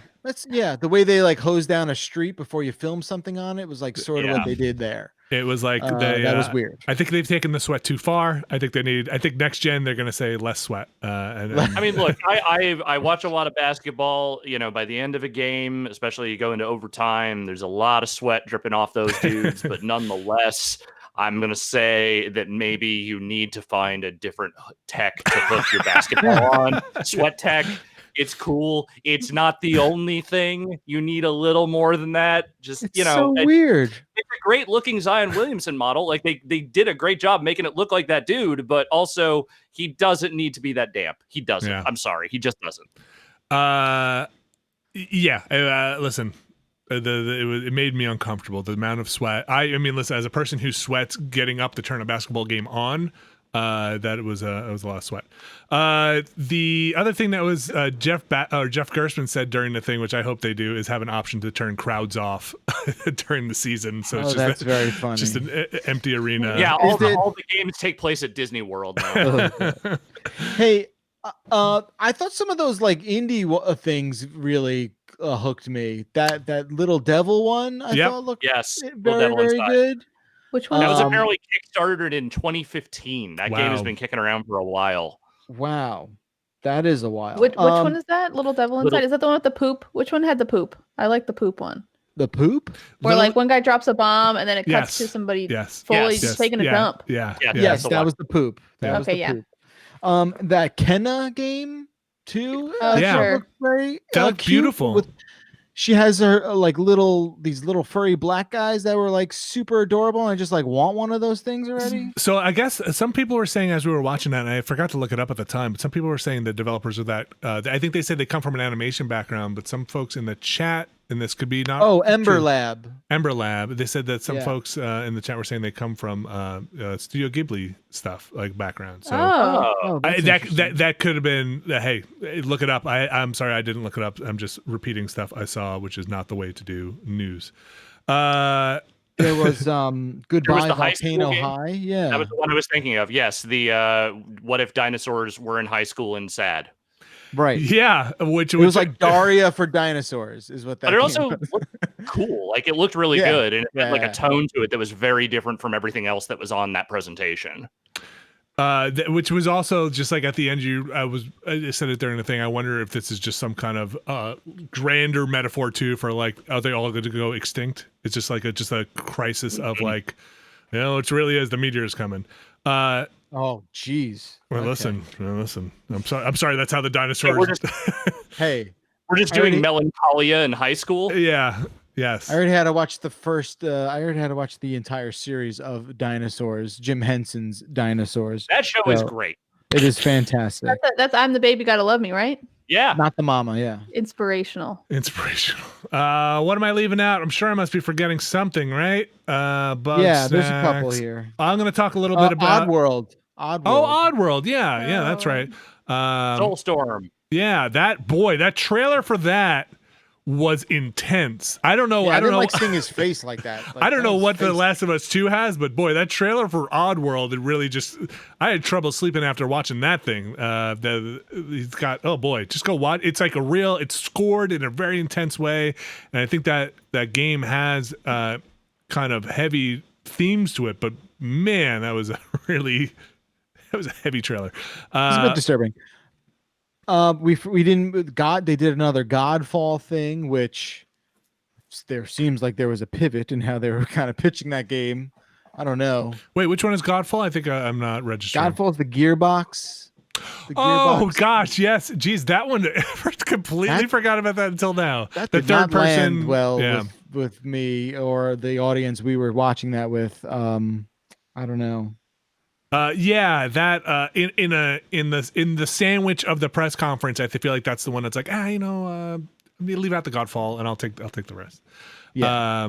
It didn't seem to fit. It seemed it's such a sad thing to say, but it felt generic compared to everything else that was going on. It did. There was a game called Solar Ash as well. Do you remember? I forget exactly. I'm just looking at my notes. Is that like another spacey game? That I think was the game where the playable character looked like it had some sort of like almost 3-eyed beak kind of thing. It felt very flowy, like Journey. That's the Hyperlight Drifter. Yeah, the Hyperlight Drifter. Yeah. Okay, yes. The one that had a very Journey look to it. Yeah. I think that's it from my stuff here. Oh, you know what I did want to bring up, if we could just pivot a little bit back to the digital version of the PS5, right? Sure, yeah. So that had me thinking, right? Like, so presumably you were going to have this backwards compatibility, but I guess you don't need the disc. I don't know. It's very unclear. It's very right. Like it's just a thing. It's just another sort of complication to the whole situation. But I mean, you could have backwards compatibility for digital purchases. You could have, of course.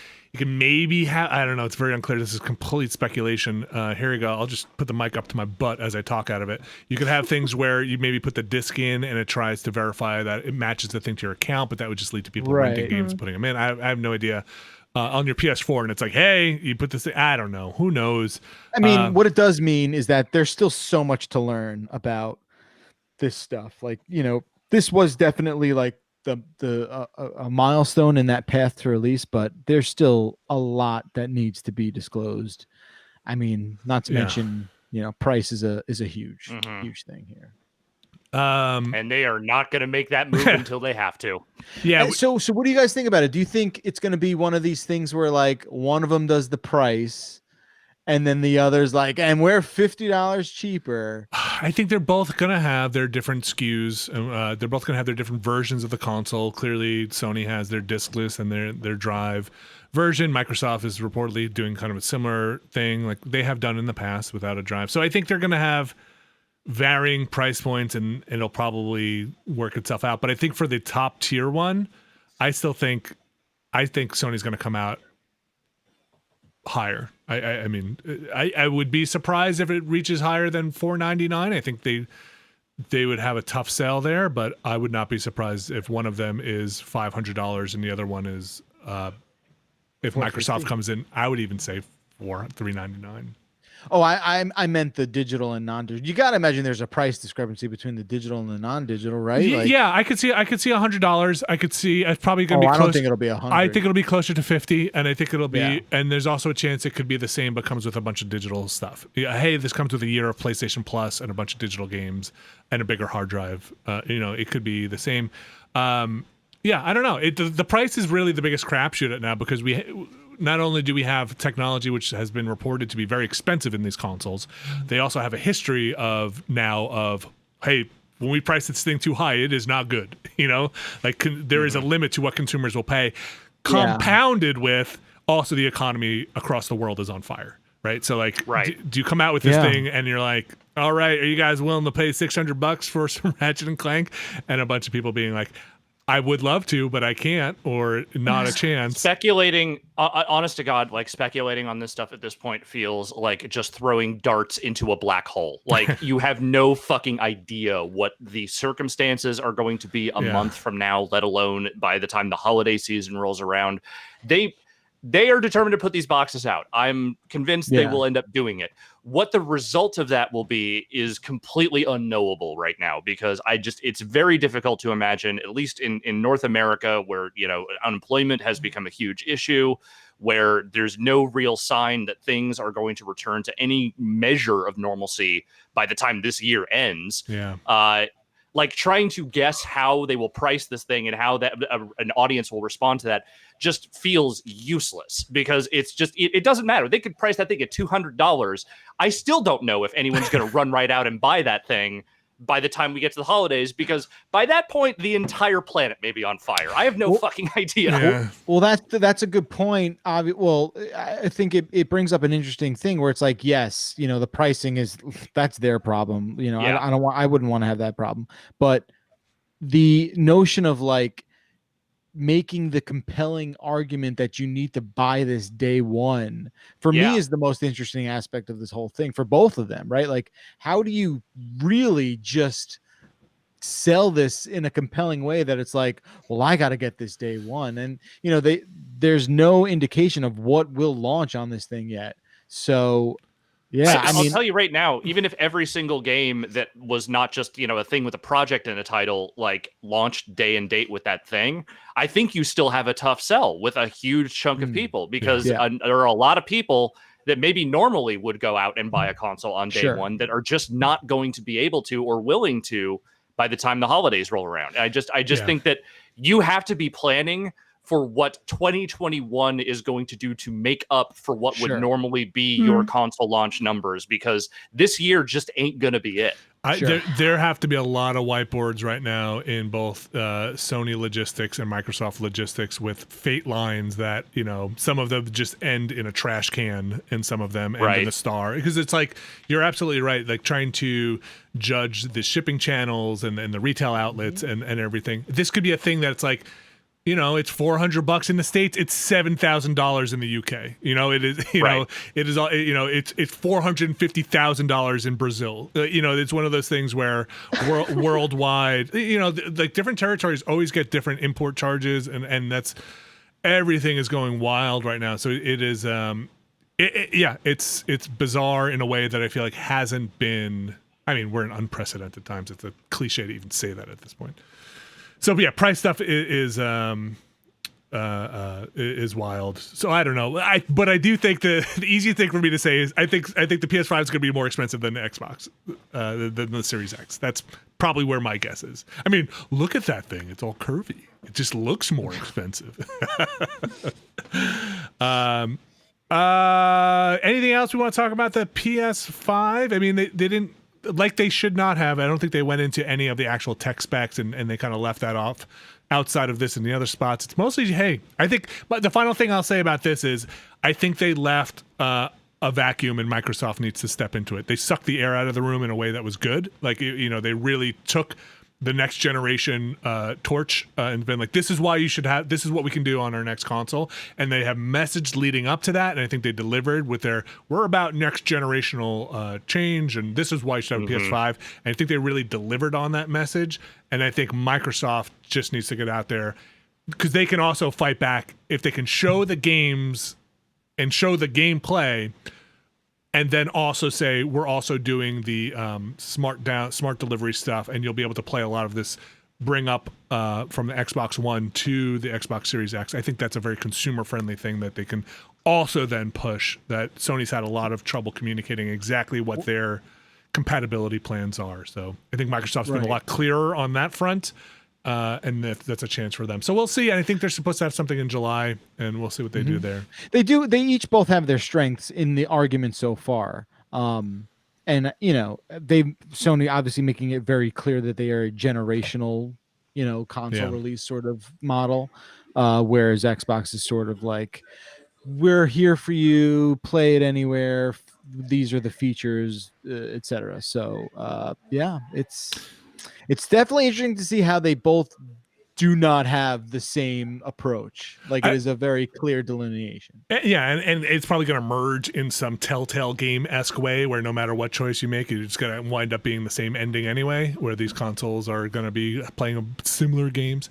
Let's hope, at the very least, let's hope that GameStop's survive to at least the console launch in a way that lets people trade in their old consoles to get some money back, because these sound like they will be expensive. And I know that's how a lot of people are able to afford getting new consoles, is at least trading in the hardware.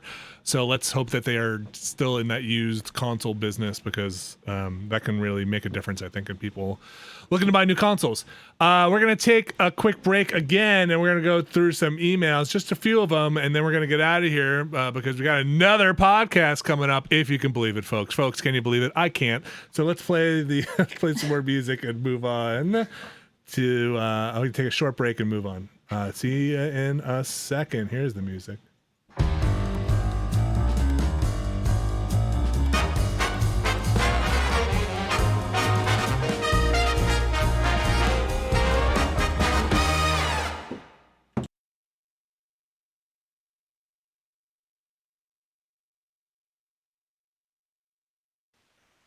And we're back. We're back. All right. Time for emails. If you've got an email, send them to beastcast@giantbomb.com. That is beastcast@giantbomb.com. Abby Russell, we're going to go through some emails here. Just a couple this week. A lot to talk about on the games and hardware side earlier on. So what do we got in terms of emails? Okay, Jeff, will you read this one from Steve? Most certainly. Beastcast. I just bought this itch.io bundle of over 700 games. I've only scrolled through 300 of them so far. I'm going to play Night in the Woods and Overland.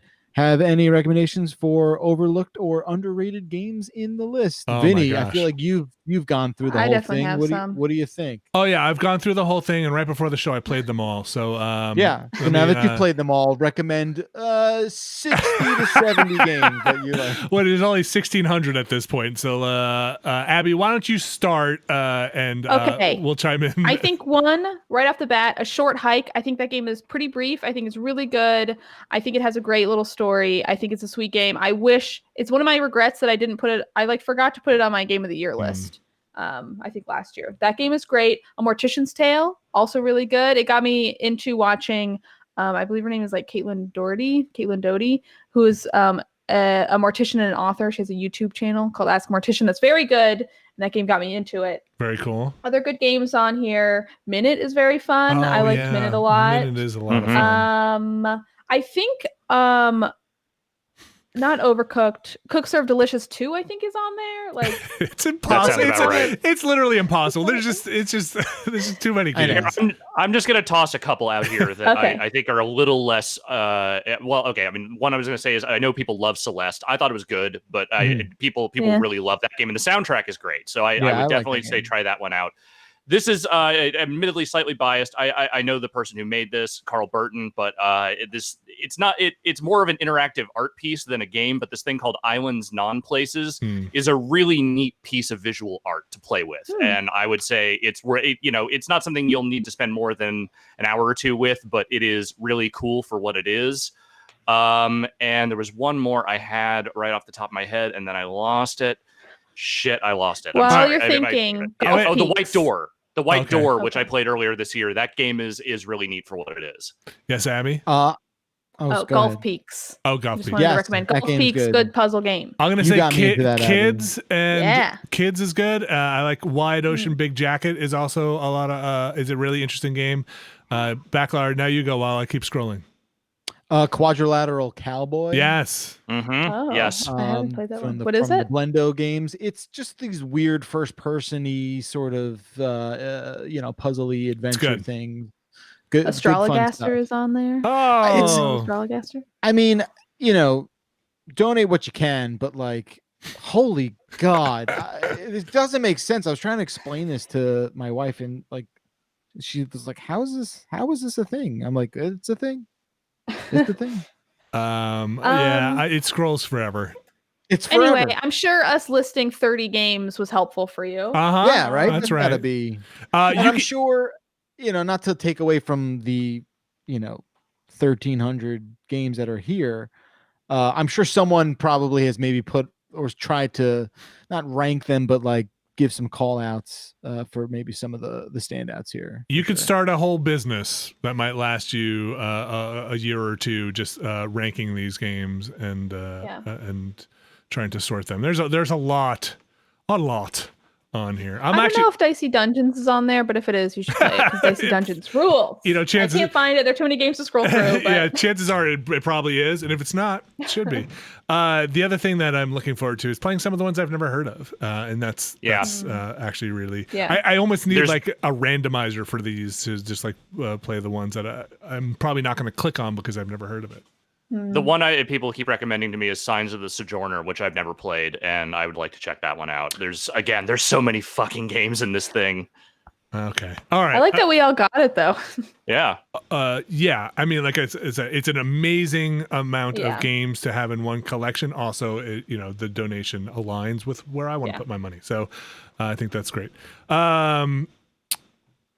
Next email. Or do you have more games? No. Next email, please. Okay, next email, Alex. Yes. Will you read this one from Good Time Charlie? Sure thing. Good Time Charlie says, do you prefer subtitles or not? I personally don't like them because I focus on the words and not the actual scene some of the time. So I'm assuming that they are specifically referencing turning subtitles on, not in a situation where it's a language you don't understand, like even like like in a video game. I tend to leave them on. I'm not particular. Like I don't feel like I have to have them on, but I tend to leave them on anyway, just because I sometimes audio mixing or something happens and I kind of lose track of what's happening in a scene. Having the text there sometimes is just nice to catch up on something I might have initially missed. I don't like having them on because I mean, like, I'm fine with them. I'm not a person who's like, I don't watch movies with subtitles, but like, I would prefer if I understand the language, they aren't on, just because I feel like at least a good movie is designed where they're like, it's designed to have your eye be looking at faces or looking at something specific and not at the bottom of the screen. I feel like everyone is so distracted by a little guest in the room that no one is listening to me. I'm listening to you. I'm listening. But I'm listening. The framing of the shot is centered, the composition of the shot. There is Jeff Backlor has brought a guest. If you're watching this, listening to it in an audio form, he's on cue all the time. I mean, he just comes right in when right? I also will usually put subtitles on. Just because sometimes I have to lower the volume. Sometimes I have to lower the volume, and for the kids or something like that. And so I like to read it. The only problem is a lot of times in games, you will read stuff that was never audible in the game, like ambient dialogue or something like that. That then gets subtitled in a weird way that feels like you're cheating. I'm sorry, my kid's just picking out what he likes from this itch.io bundle here. So okay, that was the last email, Dylan. Yeah. You're a little behind. Yeah, get with it, kid. Abby, let's do one more email. Okay, Vinny, will you read this one from Raph? I will. Yes. I like the dragon too. Raph, you said, right? Okay. Yes, please. It's time to make a sandwich, but you can only add one type of meat or meat substitute, one type of condiment, and one other topping. What will you do? That comes from Raph. What will I do? That's a good question, Raph. I'm going all cheese. Cheese. You can't. Why? No, cheese. Is that a topping? You topping? gotta have a condiment, you gotta have a topping, you gotta have a meat. Well, can a meat substitute just be cheese? And then I put the. I feel like cheese is a topping. Okay, fine. I feel like you could do like a big portobello mushroom. Okay, I'm gonna go. I'm gonna go roast beef and Swiss with mayonnaise. My cheese is my topping. Choice, my mayonnaise Vinny. is my condiment, and my meat is a big old. I support this. I would eat that. Okay. Salami, mustard, onion. Oh, okay. Oh God, I don't support or this pickle, one. Alex. Or pickle. Okay. I'm trying to understand this question. One type of meat. Okay. Oh, Yeah. Okay. Or a protein. Got it. Okay. Okay. So While you think, I want hamburger, mayonnaise, a little bit of mayo, lettuce. Ooh, mayonnaise. Okay. Sure. I can see it. Let me do grilled cheese, grilled chicken, American cheese, Oh, great. and I'll do lettuce. Okay. I'd eat it. Yeah. Why Wow, not? we all have great sandwiches. Yeah. What would you do? Nothing. Cool. That sounds delicious. I'm starting myself. I'm going to say, well, I'm looking here, and it doesn't look like we have any corrections this week. Another perfect show from last week. We did it. Folks, I'm going to start wrapping up here. I want to thank everybody for listening. I want to thank everybody for tuning in. For tuning in at this special this morning Beastcast for us over here on the East Coast. If you want to watch what we went and did yesterday, that would be the Sony, not press conference that we talked over. If it's your birthday, happy summer birthday to you. If you're celebrating here in the summer, happy end of school if you're about to wrap up school. I know my kids are about to wrap up school next week. I'm going to hit the music here. Here we go. That means we're really almost done. That's the corrections music. Thank you, Abby Russell. Thank you, Alex Navarro. Thank you, Jeff Bacalar. Thank you, guests of Jeff Bacalar. Thank you very much.